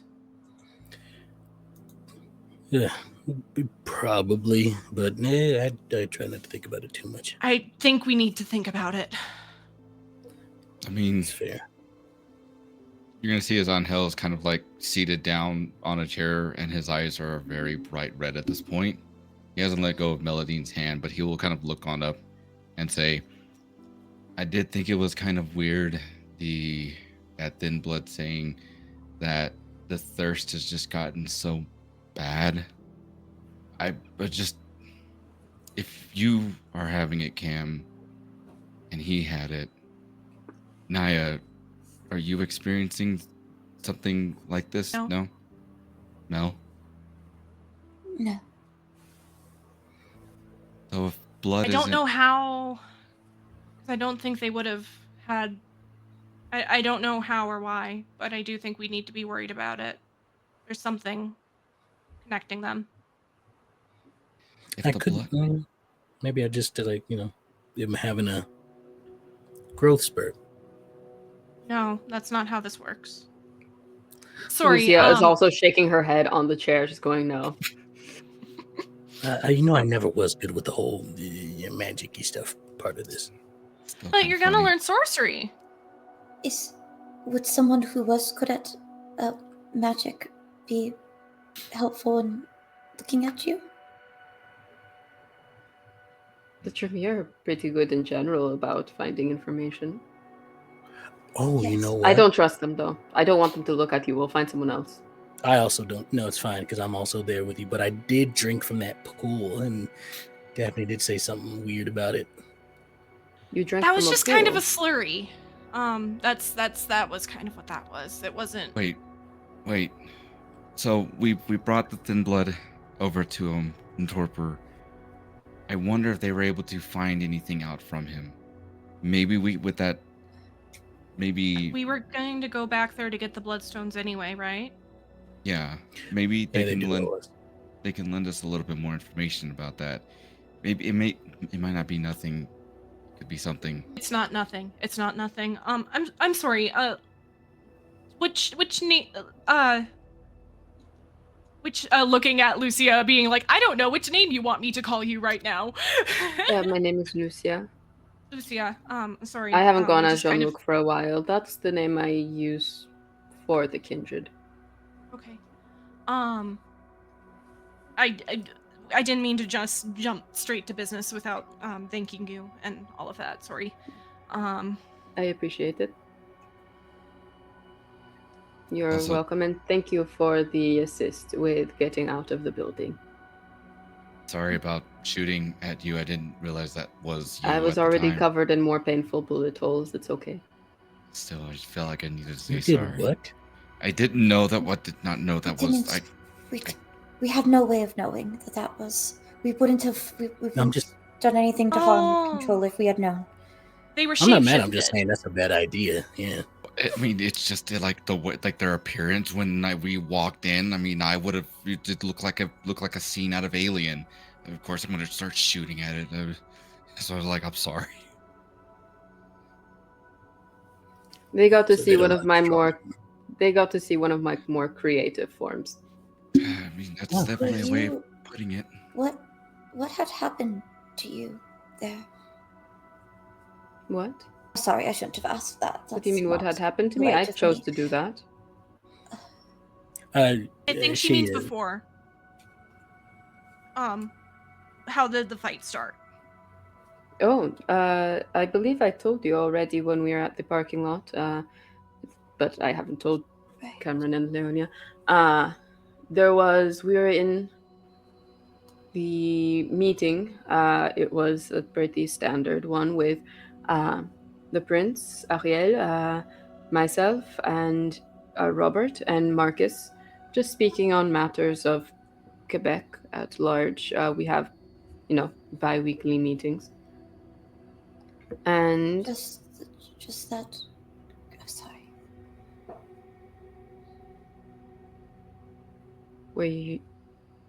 do you think someone else should have been there? No, of course not. It's not my place. I apologize. No, don't. This is a place, I've brought you here to my home, also out of invitation. So I am your host, and I am obliged to answer questions and assist, make you feel as comfortable in my home as I can, despite conditions. Looking around at, still very upset, obviously deep down at what happened to her home. Cameron just nods in understanding. But luckily they didn't take anything. Glad you and your home are safe. Thank you for having us here. Like I So said, you had your meeting and Marcus, well, Yes. obviously the attack happened. it wasn't Marcus Marcus could've at first. It was humans attacked the hunters. Came in with fire, and we ran to. We have a small safe room on the top floor, to make sure that the prince was safe, as per procedure. And I was starting to just summon a small bit of rain to maybe start putting out the fire so we can more easily navigate. But while I was focused on my craft, on my connecting with the land, Marcus shot me and Robert, as well as opened the door for all the humans to come in. And that is kind of where dear Mélidine and Ángel here found us. Was a bit through that fight. You can summon rain? Yeah, just a bit. I'm not that good at it. You gotta teach me how to do that. Of course. I've already offered. It's one of our specialties. It's something the Tremere like to think that they have all the magic in the world, and they do not. Oh, that's the sorcery that you're gonna learn. Wow. No, that's cool. No. Yeah, no. So that is cool. Yeah. I look to Dana, I'm like, you're wonderful. That's great. Oh, Dana just nods. So polite. I look back to oh yeah, I got some bodies in the car from we were attacked, but it is a long story.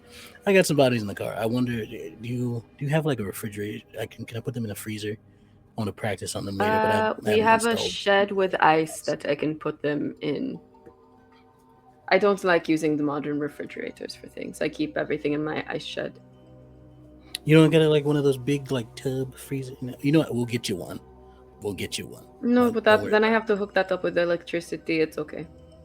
I can get some people to do it for you if you don't mind. But I have to poke holes in my house to do that. I promise they will be wonderful and they will not mess anything up. If they do, I'll kill them myself. Okay, we'll discuss this later. Thank you. But yes, feel free to bring the bodies into my shed. Okay. I just don't want the blood. It's worked just as well for the past several hundred years. But times are a-changing. I'm just saying. You can modernize a bit. It's fine. Just a little bit. Is there anything we should do tonight? I'm sorry. There's something wrong. Yes, what you were speaking, I am, shall we say, a little bit out of sorts from the events of the night. What happened? And at this point, also, Marion kind of comes back in with drinks for anyone who'd like any. Oh, thank you. Mm-hmm. Mélidine will take a bottle of something, yes. And then to you specifically, Cameron, he like holds his arm out and is ready to open up the little nozzle. Yeah. Very, very kind of like just like a little water fountain. Huh. Yeah. How much can I take? Is this one of those things where Lucy's like, no, he's got a lot of blood? Or is it like... He is hardy, he is a ghoul, so if you want to take 3, it's okay. He'll survive. Yeah. He's very well taken care of here. So, You would know that Marin has been with her for a while. He is older than you. By far. So, I don't believe Marcus, but I think Marcus believes Marcus. Yeah. I think whatever got into his head to make him believe that fairy tale. That's the thing that bothers me the most, is that this idea that we can go back when I remember being told there is no coming back. This is our lives. This is our unlives, if you will. This is all we have left after this, after everything. So it's... Is he trying to go back to being human, or is he just trying to die? Like, he was just talking about being with his family again in death. I don't know. It seems Hey, like he Natasha, how much does Leonia know about the existence of a soul? You know, like about most people do. Specifically know- for us. You've probably spoken about it. It's not an unfamiliar concept. I will, if you would like, though. Anyone who has thoughts in occult can make a roll of intelligence plus occult for something else. Yeah, Ooh, why not? okay. I got Josh. How much hunger can I have slaked from the refreshments? They have quite a few. You could have drank a whole bottle, so you. Okay, great. I Mhm. chugged because I needed to think clearly. It won't obviously knock you down below 1, but Yeah. I that- roused the blood. I succeeded on my rouse check. great. I did get a crit. It is not messy, thank God. Oh my gosh, crazy. You can do that? Messy. So that's It's the first time. 6 successes. Crazy things happening in the finale. Was he rolling like a normal person? We switched to pink dice for the hunger I've die. got. Well, that's four it. You're bringing the pink energy that I usually bring. There you go. It's the pink vibes that make you roll well. That's it. Kate, I rolled all of 9 of my pink d10s before this, and you told me to use only the ones that rolled 10s and 1s. Yeah, because those I dice got- had strong opinions. You know, I got 4 successes. 4, okay. You would know Raise the more, pink so one. I'll kind of go. Well, for the both of you, you would have picked up what he said about a word that was brought up there, Golconda, he mentioned. You know, the both of you know that it's an idea of trying to improve oneself as a kindred to try and regain that connection to humanity back. Specifically, not Cam, but Leonia would know that it has more to do with there's a specific clan that practices it pretty unanimously, the Salubri, as well as you would know that it is... No one's ever completed it, but many people have claimed to come close before they passed away. And those are mostly stories from Salubri than anyone else. They're the only one who even really bothered trying in these nights.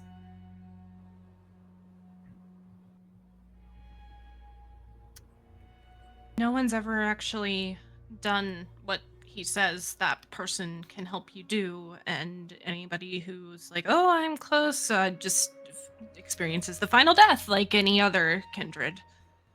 Yeah, And I thought doesn't that thing actually was a get myth. there. But Mhm. that is what he's trying to do. He's trying to become You human know, again. it sounds like he wants everyone else, or at least on hell, or maybe a select few. From what he's talking about, he doesn't expect. This is just pure speculation. He doesn't expect himself to achieve what he's trying to do. I think he is willing to die for this. Is kind of the vibe, and he wants everybody else to do it. And I But- think he thinks it needs to be a society-wide thing. But why? Like this? Because why else would he try and take out more kindred I guess. instead of just aiming for it? I guess just my issue with this whole thing is that this sounds like some Sabbat bullshit. To be quite frank. It doesn't make any sense. Like, if he's going to expose us to the world won't like us. They don't. We've seen this before. I mean, look at the other side of the country. I don't know if he's thinking this through, really. But it's also like, again, he told me there's no way of going back from this. Like, before I was even embraced, it was like, hey, once we do this, you can try, but eventually things will. But Ángel, he also said that was before he got to know you, when he embraced you, and I think people will do some wild things when they decide they care quite a bit about someone. I don't think it was. No, Mélidine? somebody else got in his head. If you're also saying, though, that he thinks he can save certain people that he cares about, that's not him. And who else is getting in his head, then? It's not an out of nowhere thing that he decided he wanted to save these people. Somebody told him he could. And I'm worried about what the endure thing was, too. Endure what? There's too many questions. It feels Hell. like. What? Maybe he's talking about hell. Maybe we have to endure hell. He's setting the city on fire with these humans. Maybe he thinks if those who survive from the ashes will be the chosen few. At least that's what I'd do if I There. was testing someone. I feel very much like we're in a scenario where we're looking at like a small part of a picture and we're missing so much more that's connecting to this one piece of the picture.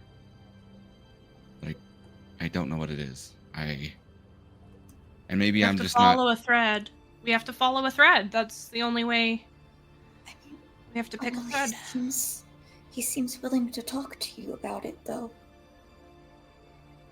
I don't want you to go to him if you would be unsafe, of course, but he did seem quite committed to making sure that we were kept safe through all of this.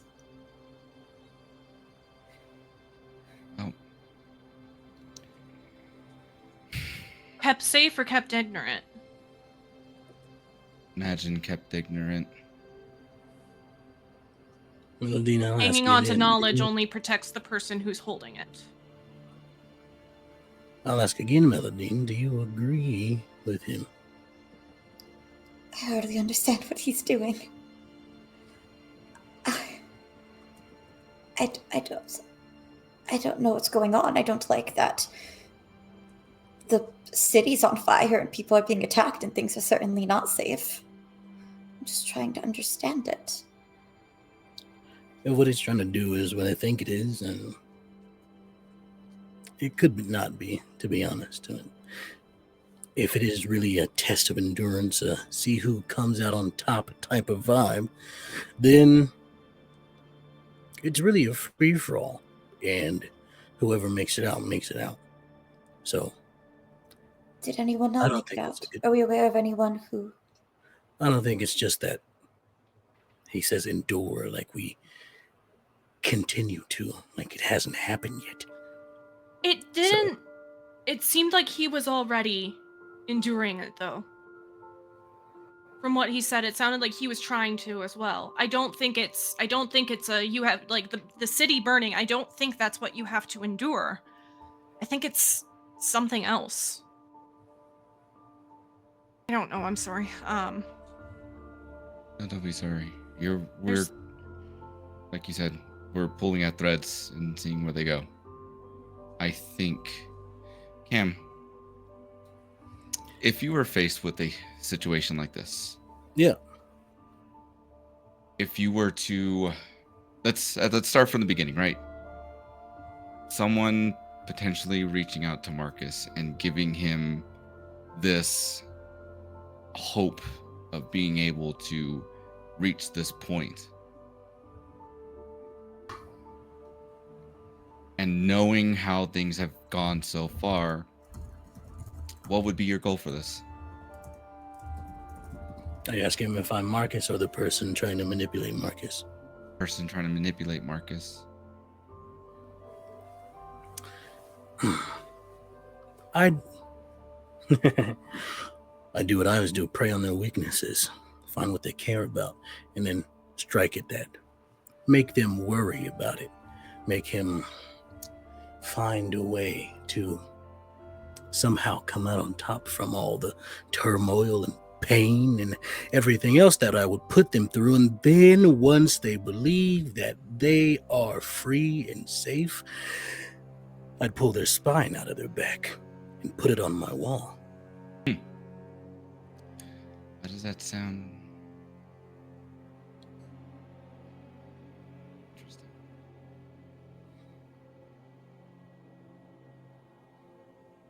Sorry, I got into that there. I got excited. No, that's a really good point.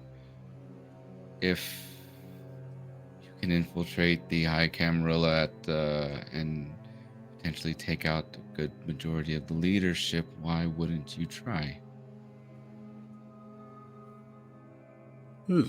Unless you're trying to maybe take hold of positions, maybe you're trying to dismember us, maybe I'm leaning towards more seizing control for your own measures. And then once you've done so, you can wipe out, you can do a Sweep. Clear out the rest. Yep. Like extermination. Who do you think would potentially come out like that? Maybe I'm thinking too small. Maybe there's some asshole out there that we are just not seeing. I think we need to know who this person that Markin has fallen for is. I think that's going to answer a lot of questions. I think we're going to need potentially a little bit of magic to help us out, I think.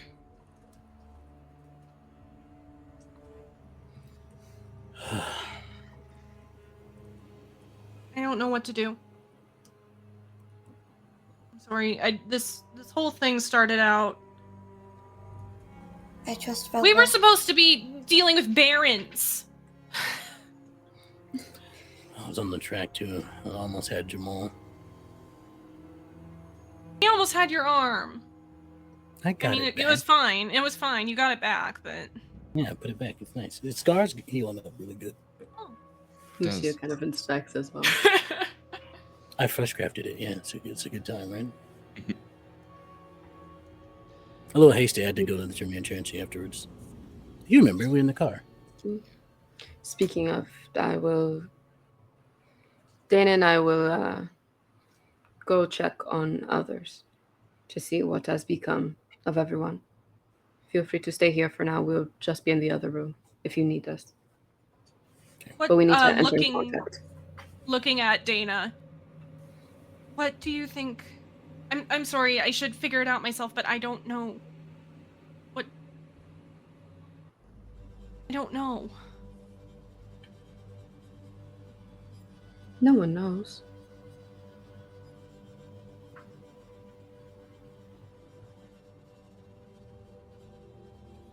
Is it We the figure it matter? out?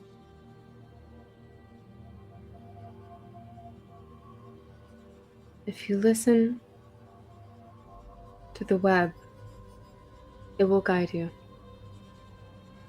Trust in your instincts and Don't always block out the voices. They can connect you. Okay. Thank you.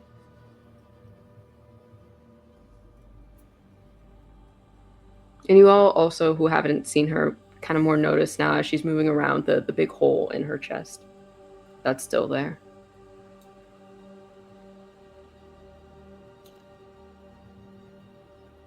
We Hello, shall welcome. make way. Also, I need to get changed. Dana, I need to get you new clothes. I always need to get you new clothes. You never let me buy anything for you. But please feel free to enjoy. Malkavian is just a shout away. And they'll turn away to go check to kind of do a general once-over to see what needs to be done. See, I could have just said Lucia no, leaves- Ángel.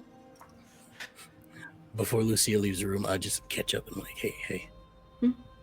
She's great, right? She's lovely. Yeah.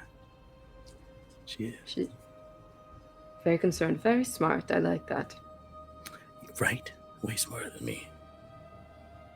Oh, do not sell yourself short. I'm street smart. I'm kill people smart. She's all of those too, honestly. A good combination. We will take over the world together. Just you wait. But do let me know if you ever are interested in some sorceress training. I'm not the most well versed, but I can teach you the basics. I mean, you said you made it rain. I gotta have that. Yeah. You just sign me up. I'm ready. You are Tzimisce, Cameron, the master of your own land. You're not just lord of the people in your domain, you're lord of the land itself. Why shan't it not listen to your pleas? It is mine. It is. It is your land, it should also listen to you. Oh, when he turns around from this conversation, you all are going to see a look in his eye that's like he's being torn apart and remade. Like it's a blank stare.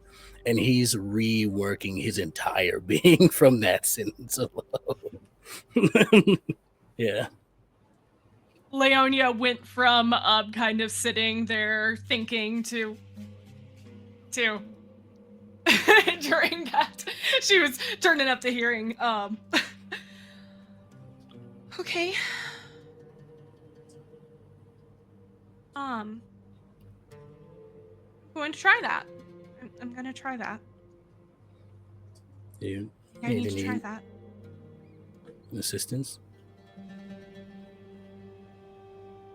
No, I'm good at listening. I just try not to sometimes. All the time. Most of the time, not all the time.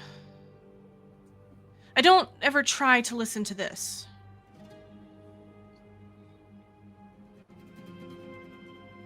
And I don't think she says any more. She just closes her eyes wherever she is in this room. I was imagining just like sitting on an ottoman or something like that.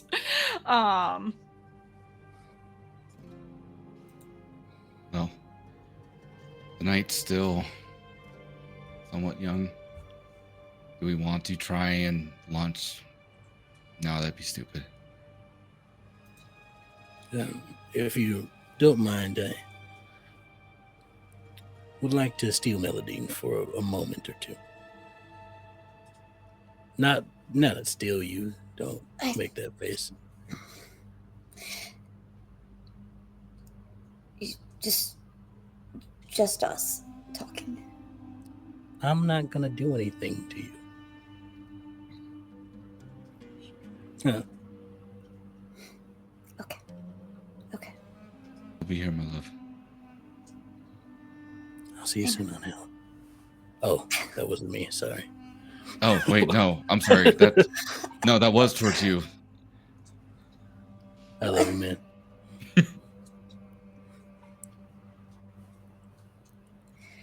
we'll take Mélidine to a Mm-hmm. not too far area, probably just like an adjoining room. Yeah.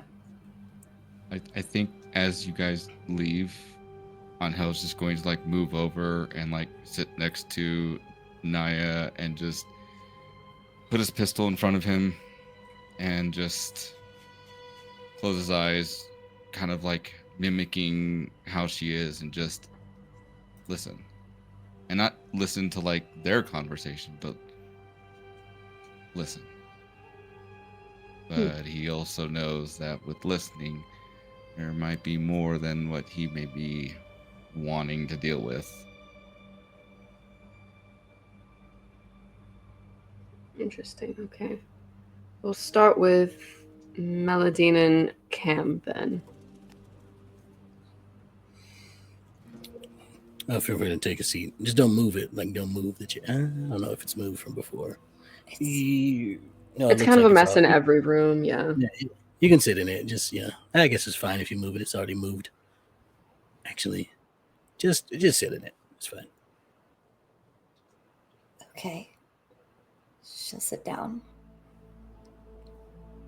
I'll also sit. You don't have to. Why are you so rigid, Mélidine?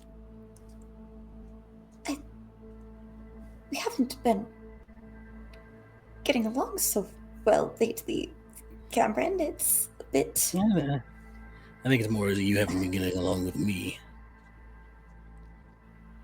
What do you want to talk about? I want to put it under the bridge, so to speak, Mélidine. Times are more difficult now, as you see. Got a lot more things to deal with than whatever this is.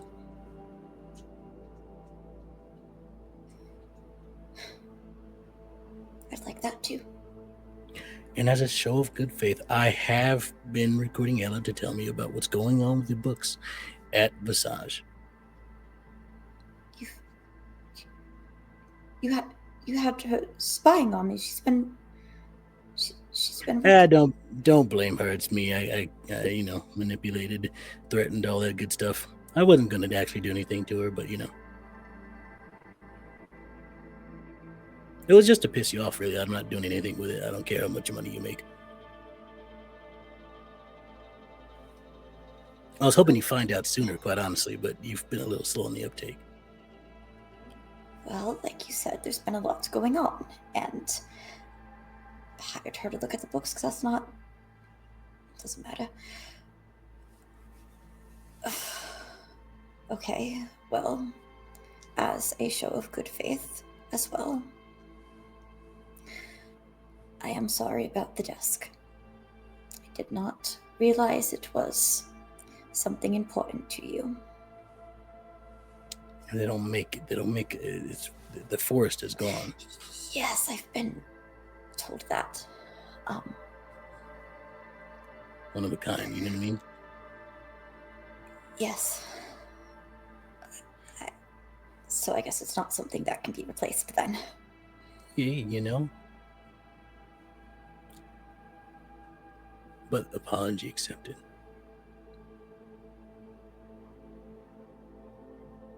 For what it's worth, you're not the worst. Well, I do know that is actually praise between us, so... right back at you. But I do also have a level of respect when you are the worst, too. Oh, thank you. I do my best, honestly, when I'm the worst. Yes, I'm aware.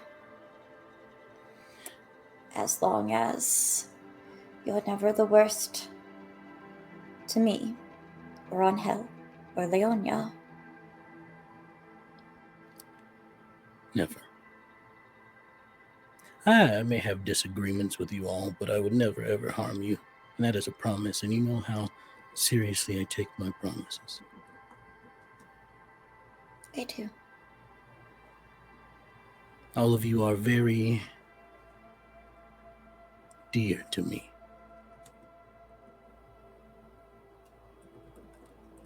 Speaking of being dear to you, You and Leonia. No, I didn't call it from the beginning, but there's something about her. I have a hard time being calm and controlling myself, but she calms my beast. Well, I think I'd say the same thing about Ángel. He's a calming presence for me, and you and I kind of just let our beasts go when we were together. Perhaps they bring out the best in us, and we, well, brought out different sides of each other, didn't we? Well, maybe that's why we work. Balance each other. Keep each other in check. I suppose there is a time and place to let that sort of thing go. Not here. No, I'm not talking about that. I'm just saying that we have a type of relationship that serves a purpose. And perhaps it's different than what we were playing at it being before. And I am sorry that I played with you in that way, dishonestly. I mean, I know that we knew that it was never anything quite romantic. No. You don't have to apologize. Honestly, I was using you too. It's okay. That makes it so much better, honestly. Yeah, we were using each other, and that's fine. Yeah. So then... You don't have to be so tense around Lucia. You do know what she said to me, how she threatened me. I don't quite feel safe around her. I am terrified being in this space right now. Is she threatening to rip out your spine or something? It'll grow back.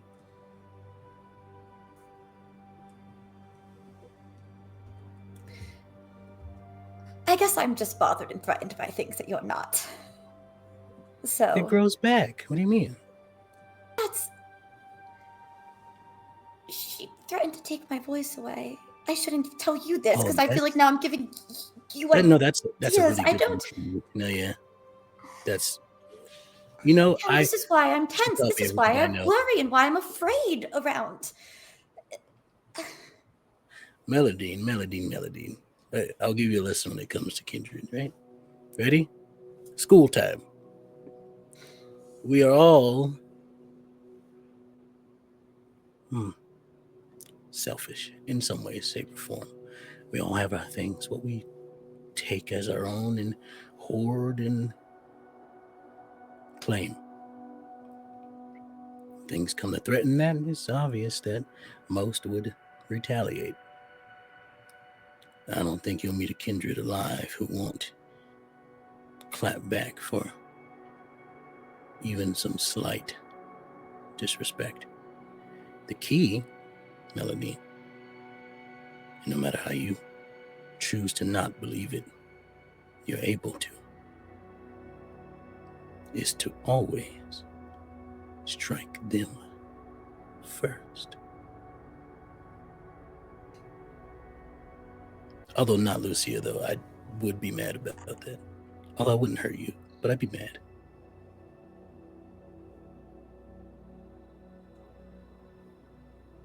And she won't do anything. Yeah, she got it out. That's right. It's just the whole thing with striking first is if someone's already struck and the game is already lost and done. You're a bit out of options then. Sometimes it's too late to be first. You lost your chance to be first, and anyway. I mean, that's why you always also, strike. I mean, you know that I can't take people's spines out. That's not, Make them do it themselves. They love you enough.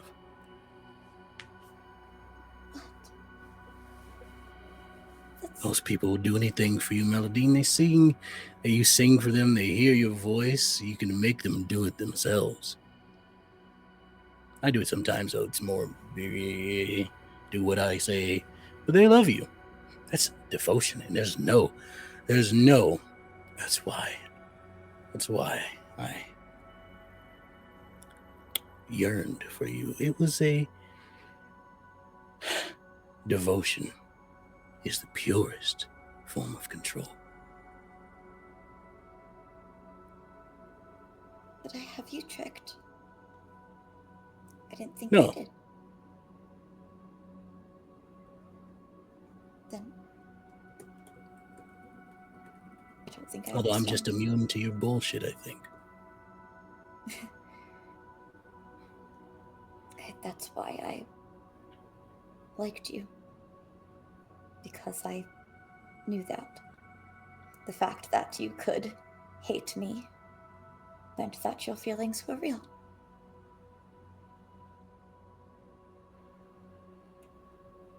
So.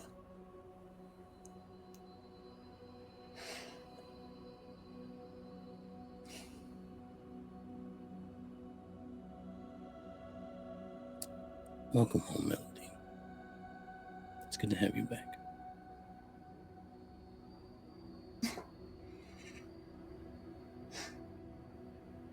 Oh, here's a key. To what? The apartment building that I bought. It's right behind Visage. Or across? I forget. Ángel and Leonia have theirs, although Leonia's not really been sleeping in her own. I'm happy for you too. Seems you're She's good all- together. She's all mine now. Does she know that? Is she comfortable with that? Oh yeah, tell her every night, before I go to sleep. She's glad she's that into you're mine. that sort You're of. all mine. My Leonia. I'm glad that you two are open about that.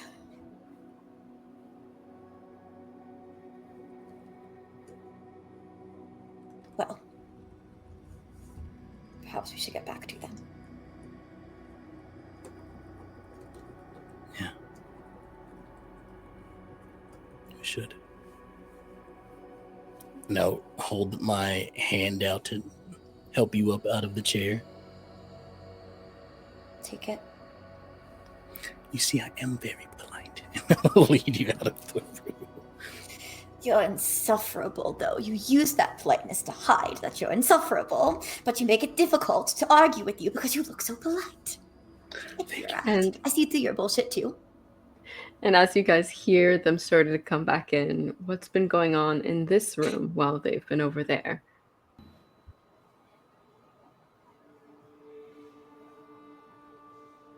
Oh, you're muted. I think there's like a few moments of full silence, or at least what silence there can be when there are other people in the mansion, but it's a mansion. And I can't imagine there's not good insulation. It's Canada. So It is a very old building, though. Truth. it's fine. There's probably bodies in the walls. Anyway, Be the the walls thing is, are I bodies. don't usually, it's not a thing of like, yeah, no, I try not to listen. I try to tune it out so that I don't get distracted or get scared or get, you know, but it's not always there. Like, it's always there, but I can't always hear it. I don't. You know, my beast likes to taunt me in more ways than I can even explain. So I do my best to tune it out. So I don't know how this relates you focusing, but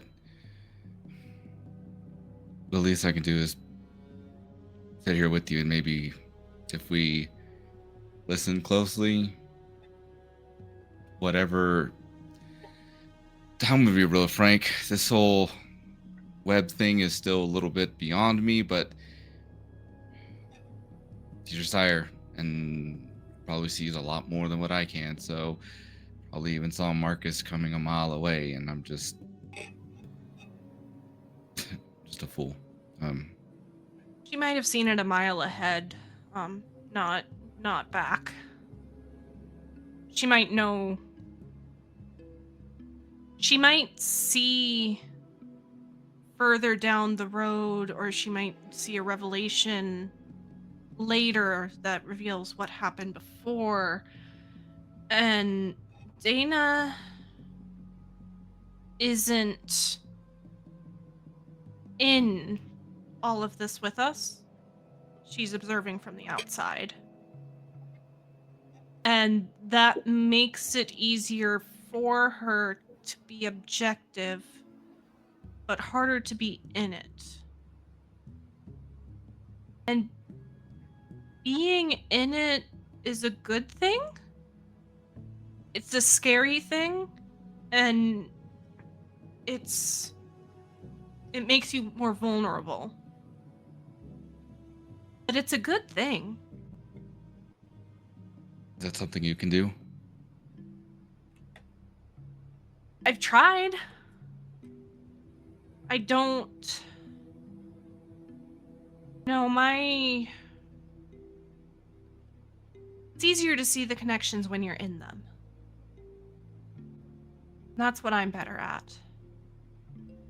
I guess Being in them is hard, but... yeah. I guess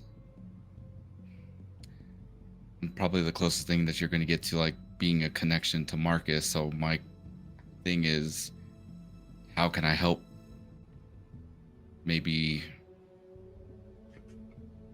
have something be revealed? You know this better than I do. I'm just spitballing here. You know what the funny thing is? I think you and Mélidine and Cameron might have been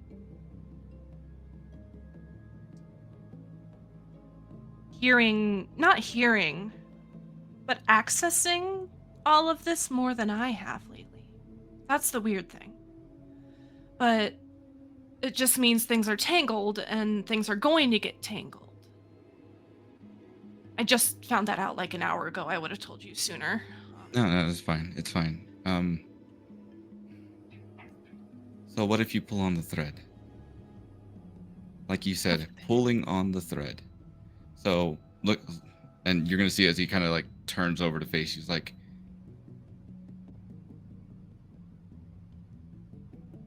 if there's a way that you can, whatever thread that is connecting to the greater picture, to Marcus, to whatever the fuck is going on, what if you start going down that rabbit hole,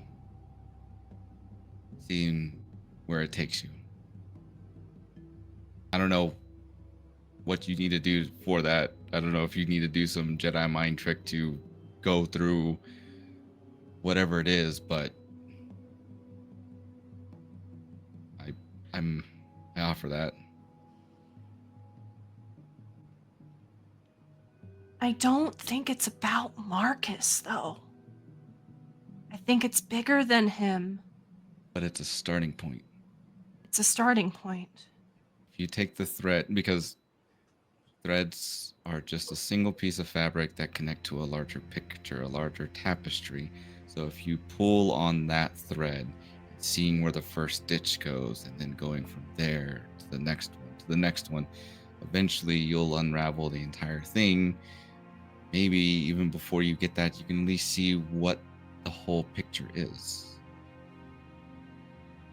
Threads are stronger when they're twisted together. And I fear if I pull on just that one thin one, it may break before it brings us to where it needs to go.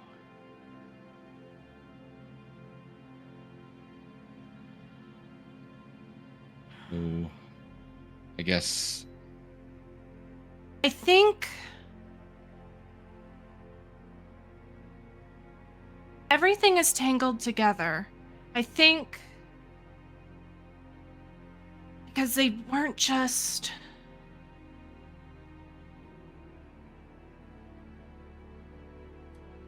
Leonia, roll a wits plus insight.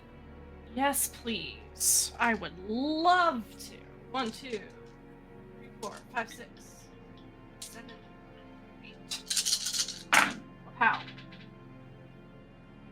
Well, that's a shit roll. I'm gonna be super honest with you. For that many dice, do we still have a willpower we still have a reroll? willpower. Yep, we do. Yeah, I'm gonna use that if that's okay with Decarie, Yeah. because Coterie, Go for it. I rolled 8 dice on that and I got 2 successes, so I'm gonna re-roll 3 of take it. those. Yeah, no, take it. It's you got rid of your blood dice, that's why. Otherwise there'd be Thanks. so many. Honestly, Thank you, yeah. Okay, Valmina, for that re-roll willpower for the table. okay. The problem is I knocked a dice into another dice and I don't remember what that dice said. You can just re-roll it if you want. It's okay. Okay, cool. I'm so sorry. No, you're okay. You're good. It happens. Trust me, all the I time. believe in you. Okay, that's still better. 1, 2, 3, 4, 5. 5. With 5 successes. The web is tangled, and threads are stronger when woven together.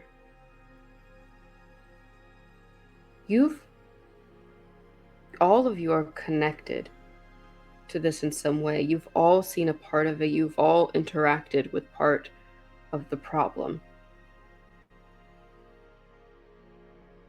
Some stronger than others, with Ángel being connected to his sire, who's directly involved. Something clearly happening with Cameron that you can't explain yet, but seems to be involved as well. And Mélidine, who seems to be getting dragged further and further in a matter where in a place where she never existed before. And you,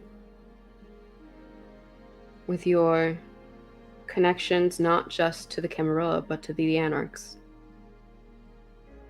That's where there's the most tangles. And she will reach up. Ángel, you never saw Leonia wear any jewelry at all, at least before you got her new wardrobe. You have seen when she must dress up to be presentable for Visage. She will sometimes throw on a necklace or something that you had purchased her. But I think in this moment, as she's drawing attention to it, as she brings her hand up to it, you realize that she has pinned across the front of the cardigan that she's wearing. Very simple, short chain, probably about the length a bracelet would be if you unclasped it, pinned across the front, with a few charms dangling off of it. And you know that you did not get her that. When did you get that?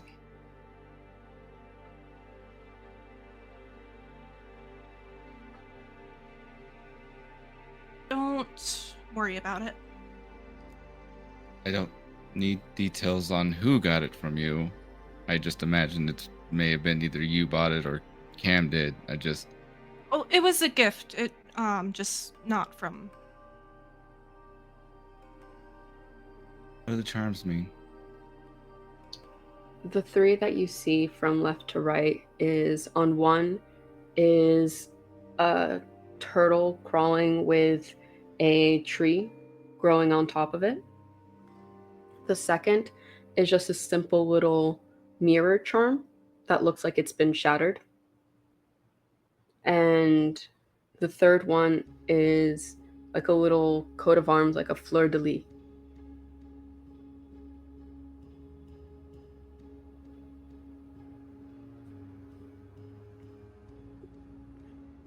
You're familiar with the clan symbology. The turtle is local mythology. I don't know about the coat of arms yet, but it was a gift and it matters.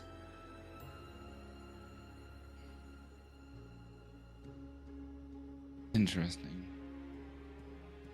Seeing all of this and having a little bit better understanding, does any of this kind of ring a bell for Ángel, Storyteller? Ooh. One that I won't... Stretch, of course, I know. Yeah. Of course. You know what? Roll a wits plus resolve. Okay. Let's see if you remember. It's a pretty difficult roll. I'd put it at like 4 successes, but... Can I rouse the blood Yeah. to get me to where I need to go for this one? Yeah, you can roll your rouse check You also and add 2 dice. You might still have a re-roll of rouse check. You do. You haven't used your reroll, so if you fail that, yeah. Grant sent you a re-roll of a rouse check. It's also just very funny to be thinking so hard that you get hungry. Dang it. It's my favorite. Okay, so that is a success. So Okay. I unfortunately don't get hungrier. Amazing. Yes, I did say Unfortunately. I mean, you could use the reroll anyway. To see if you fail, you know? Yeah, if you want to fail it, yeah. Yeah, fuck it. You know, we're gonna just do a live, fam. We're getting to the Listen, end of the Justin episode, and might as I- well. Justin and I have been on a panel together about how much fun it is to fail. So. Yes. Okay, cool. So that is going to be still a success. So I still passed. Unfortunately, the dice want me The to fates succeed. have decided it. Fine. Screw It's you, alright. fates. Can't What a do it. fail. But I add put it to get 2 you extra hungry. dice. We'll But fail add for 2 the extra bit dice to later. your Don't roll. worry about it. Okay, so that's, what is it? 3 additional die, including the other ones that I have? Rousing the You blood add gets you 2 2 extra. additional. I got you. Okay, cool. Thank Willpower you. is 3 reroll. Mm-hmm. And Look there at we me go. knowing how to play the system. I just started playing Wow. on stream in episode 1. Yeah, no, that's going to be a fail for. I got 0 successes. Oof. Any skulls on the blood die? No, Okay. unfortunately not. You don't remember this bracelet at all. What I can tell you, you do know a few things that I wasn't going to make you roll for. Of course, you know the shattered.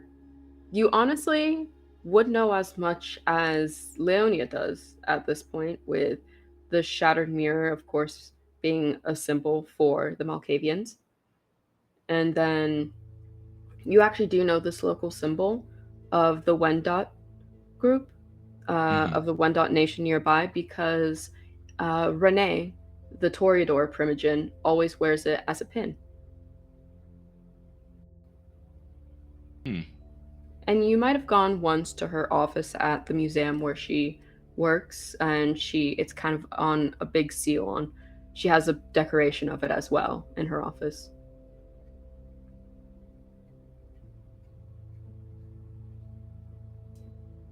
I think that might be a starting point for Ángel, in that he will just take a quick moment to pull out his phone and shoot a message out to Renee, just seeing if she's okay.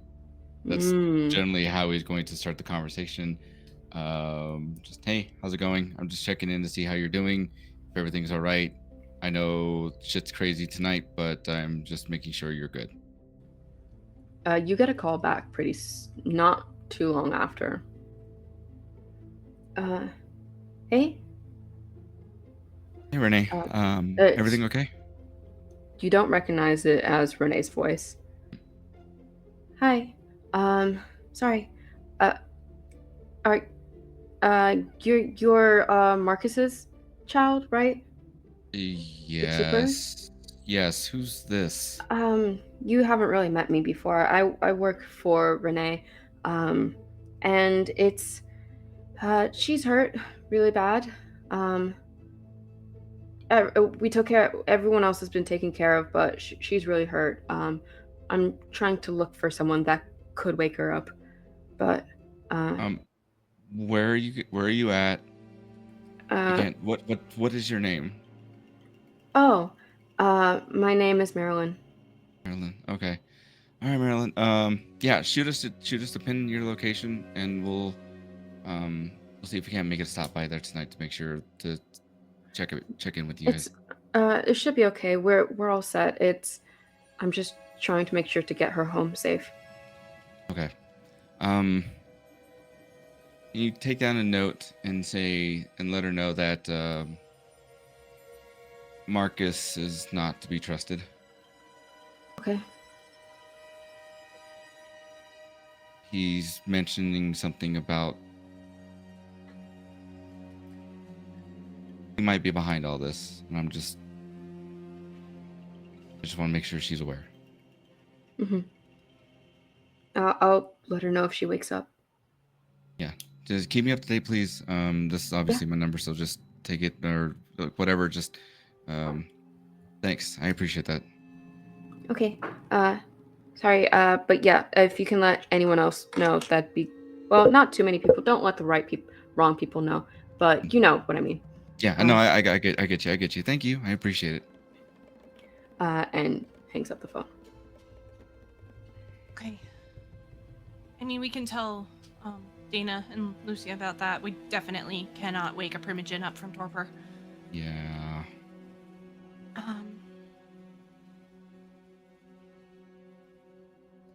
I'm gonna try something. I don't think you need to do anything. But she is going to kind of both, like, again, just stopping and listening, trying to tune into, I think, instead of just listening, she starts by looking, actually. And what she tries to look for, she tries to tune in to seeing those connections that she can see sometimes when she's trying to see other things. And she's reaching for both the connection of the bracelet to Terra, and then she looks at Ángel and tries to see the connection to Cassio and to Ciel. And she tries to follow the connection that she has between Cameron and extend past that to Cass and to Mélidine and extend past that to Ciel, who she spoke to, and just tries to get into that particular knot because that is the strongest knot. And she wants to see if the connection to Marcus doesn't just get involved in that knot through Ángel being in it. If there's another way he's in that knot.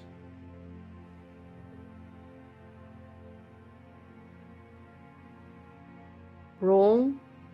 This is going to be interesting. Roll as if you are using It's All Connected.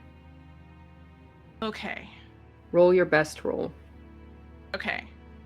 That is wits plus insight. May I add aspects to this? I was about to say, add your aspects. Beautiful. Do I have enough dice? What a problem to have. 8. I don't have enough vanilla dice. Hang on, I need to grab a different color. Mm-hmm. so that I can still differentiate my hover die.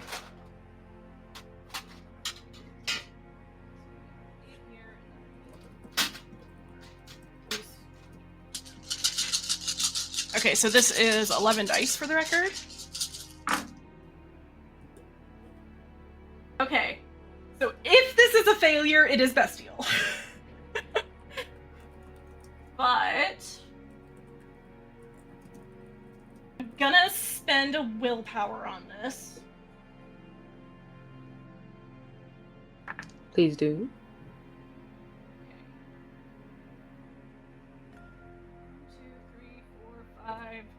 6 successes, bestial if it fails. Okay, 6 successes, best roll if it fails.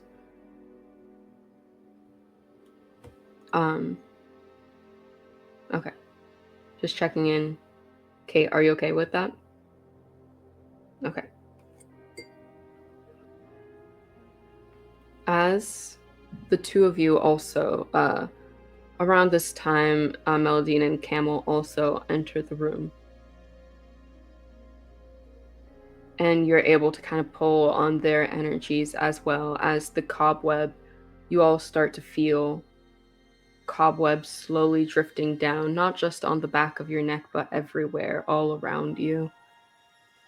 And you don't see it, but Leonia, you see the connections between all of you and the ones that reach out, the connections you've all made independently. And the world starts to go dark as you're following these webs and trying to grab at one to see where it goes, finding dead ends and grabbing and going after one after another and after another before you find a cobweb covered strand. It's rusty is the best way it can be described.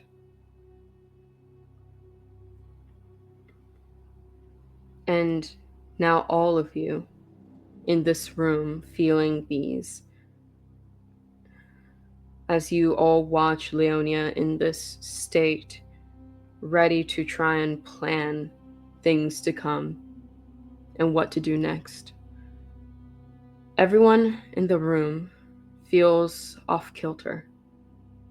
Like everything around you, not just what you see, but what you deeply believe, fractures and slides just out of place. You smell grave dirt in the air and hear stone grinding into place as you all feel yourselves fall backwards into darkness 6 feet down before landing where you feel the earth below you. Looking up towards the night sky, you see a figure who looks more skeletal than human, in a black dress and tattered black hair, long, blowing in the wind, staring into the moonlight.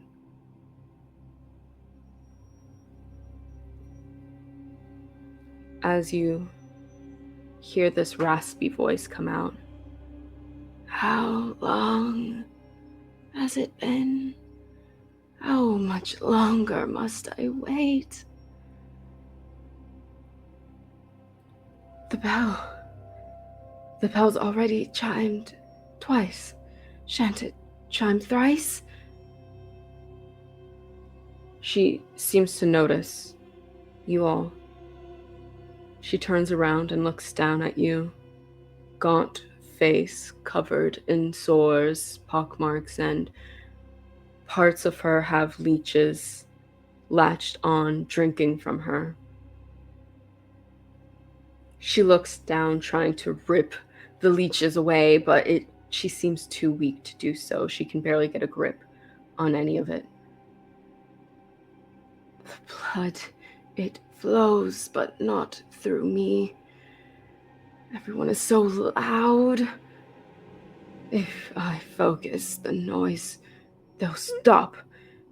If I focus, the noise will stop." Before a mass of whispering and voices you didn't notice was happening silences. She turns directly towards you, looking at each of you in your eyes. Leaning down with a kind smile on her face. "For kindred, blood is everything. It's who they are, what they're called to. Blood isn't just food for kindred, it's power. But you don't have to be called to the corruption, because blood is also a way to heal me, to set me free. Please, I've been trapped for so long. I need to be free. All I want is to be free. Please, help me! Which is where we will pause our vampire story for the end of this finale.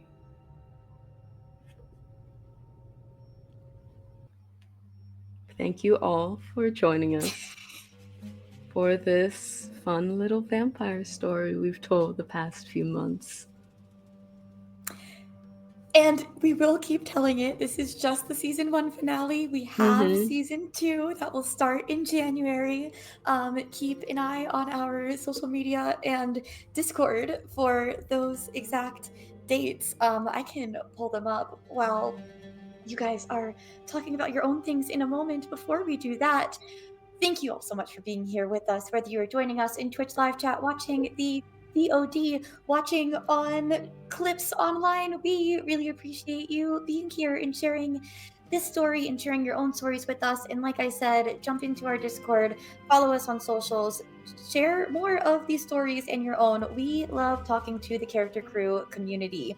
What else you can find from our character crew community? So this is the end of Sanguine Scourge, not the end of Sanguine Scourge this year, because we have the Anarch finale tomorrow, Friday, November 7th, starting at 7:30 p.m. Eastern Time, 4:30 p.m. Pacific. So we'll see where their story leaves off, and then we will pick up with the who's first?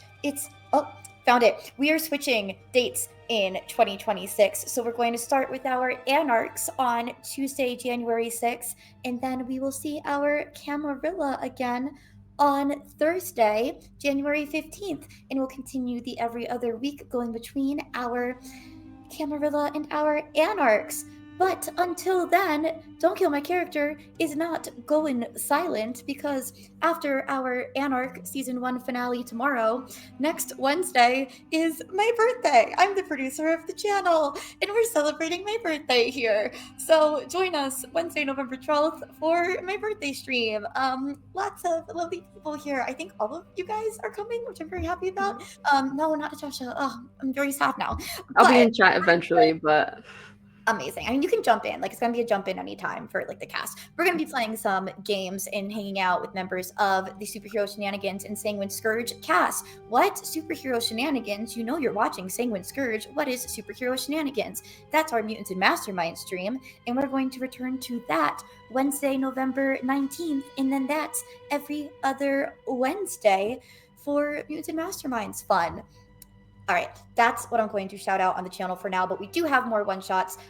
We do have, I'm going to pull out more things. We have Pride of Monsters. We have Marleo Multiverse, which is inspired by Extell and my characters from Superhero Shenanigans, where our characters, like, actually love each other and get along really well in every universe that they're in. They are multiversal love story.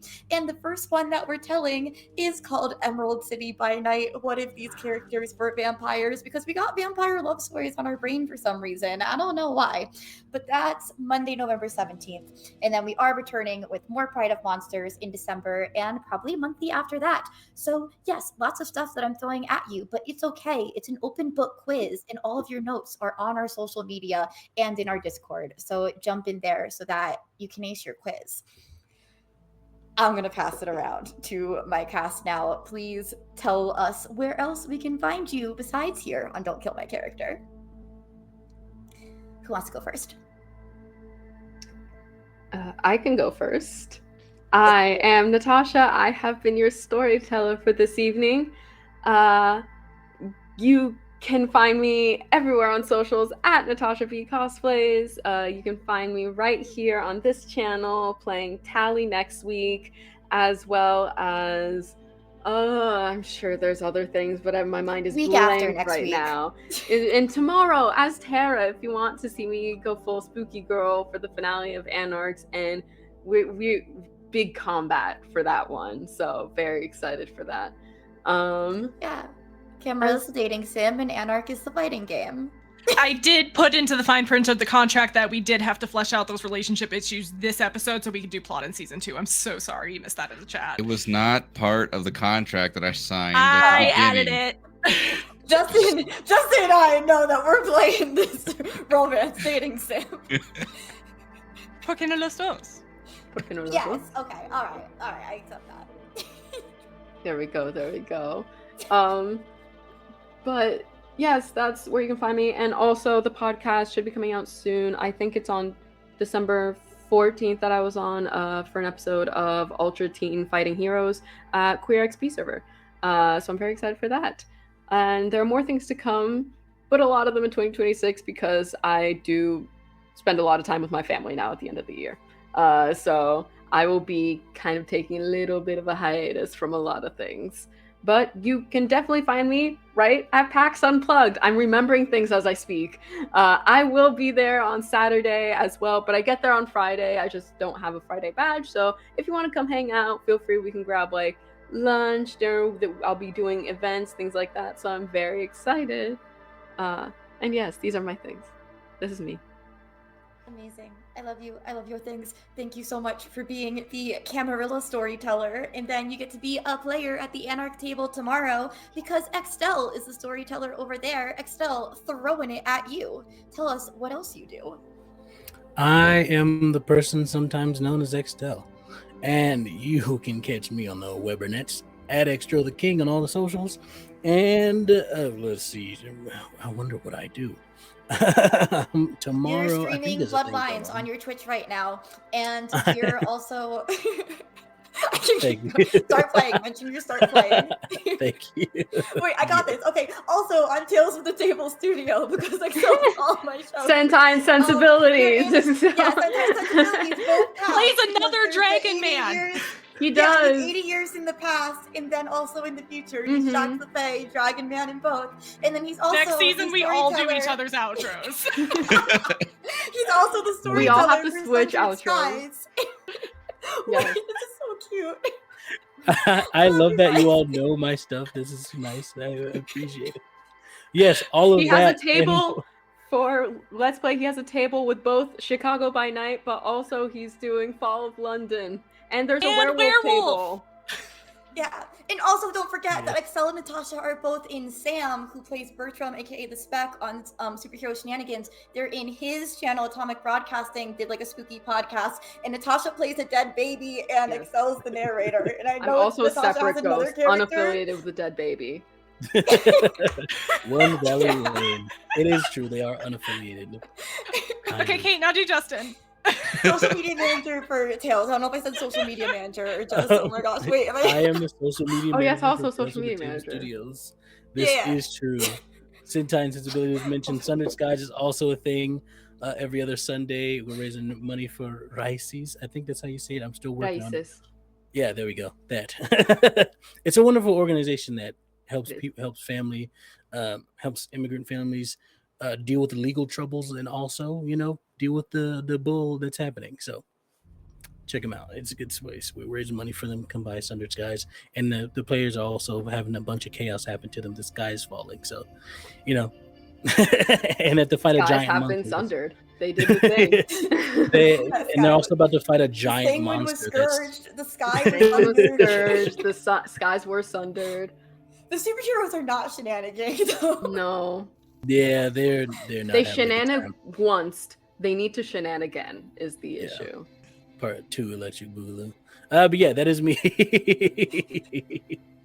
Who's next? That Alright. is so iconic that most of your outro was done for you. Good on you, my Okay, hold on, I friend. got this. That's This is just.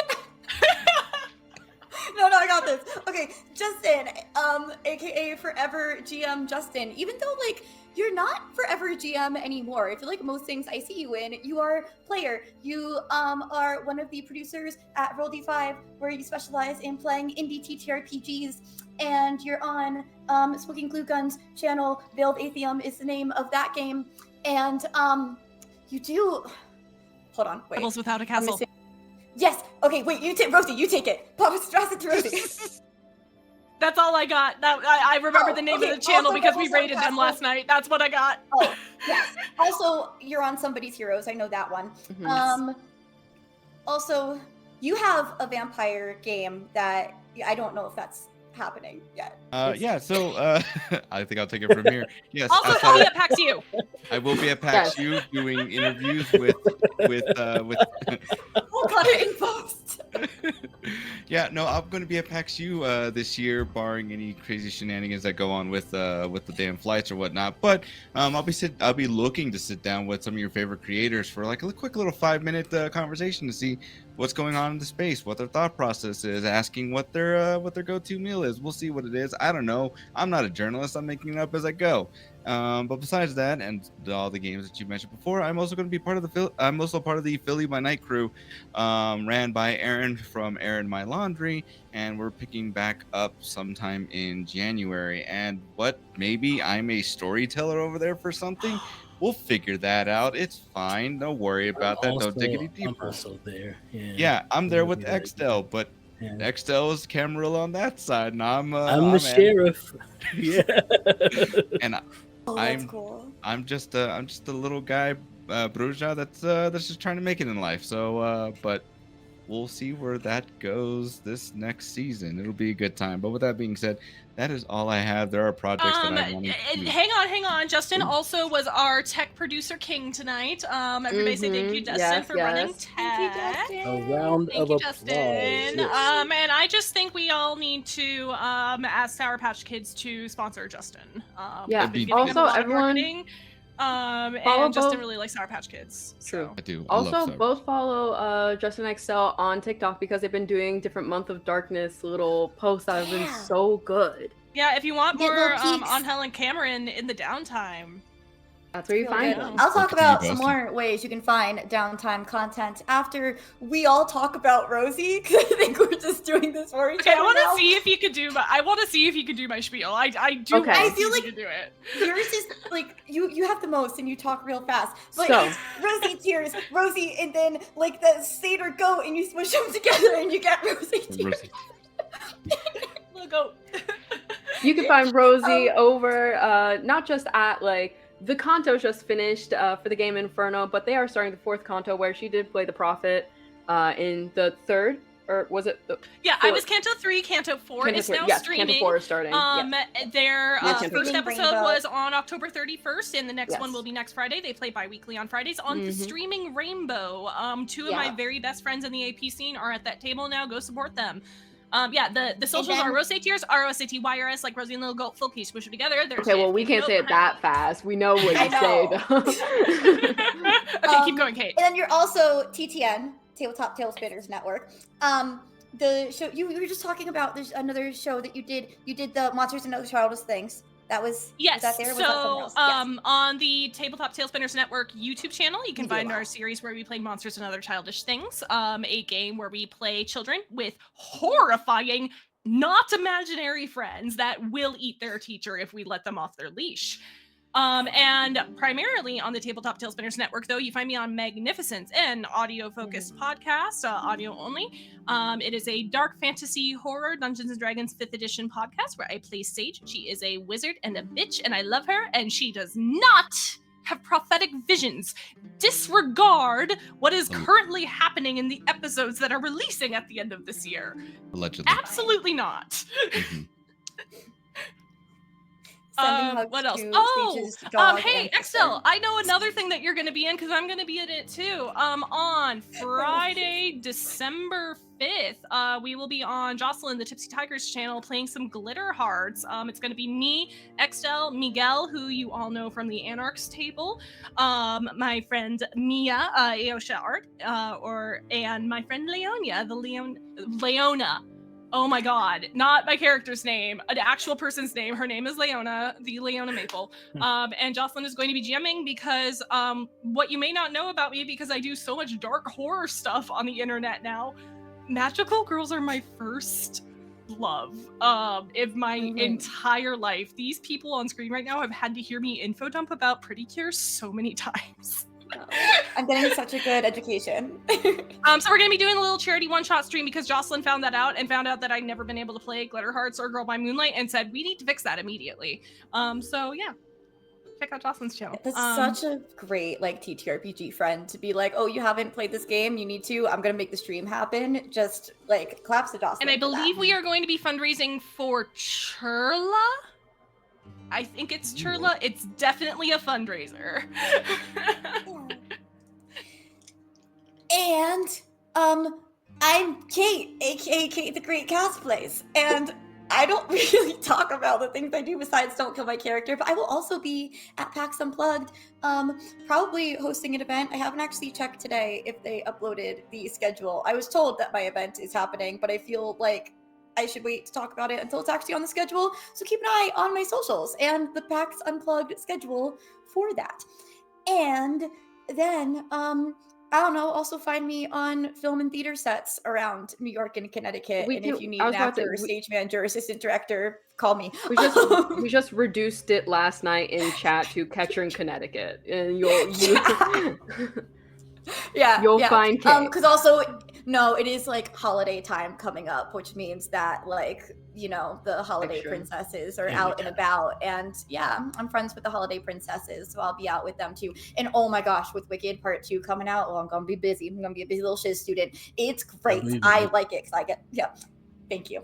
You know what else we believe in? We believe in the Soundcraft bot for providing our music on stream tonight. Thank you, Soundcraft. And also, look, this isn't the end of our vampire series because, like we said, Anarch finale is tomorrow, and we're doing season 2 starting in January. But if you need stuff to help hold you over in the meantime, we're going to start releasing bonus content on our Ko-fi very, very soon. That bonus content includes writing, music, videos, audios, art, all for our 2 main shows, Sanguine Scourge and Superhero Shenanigans.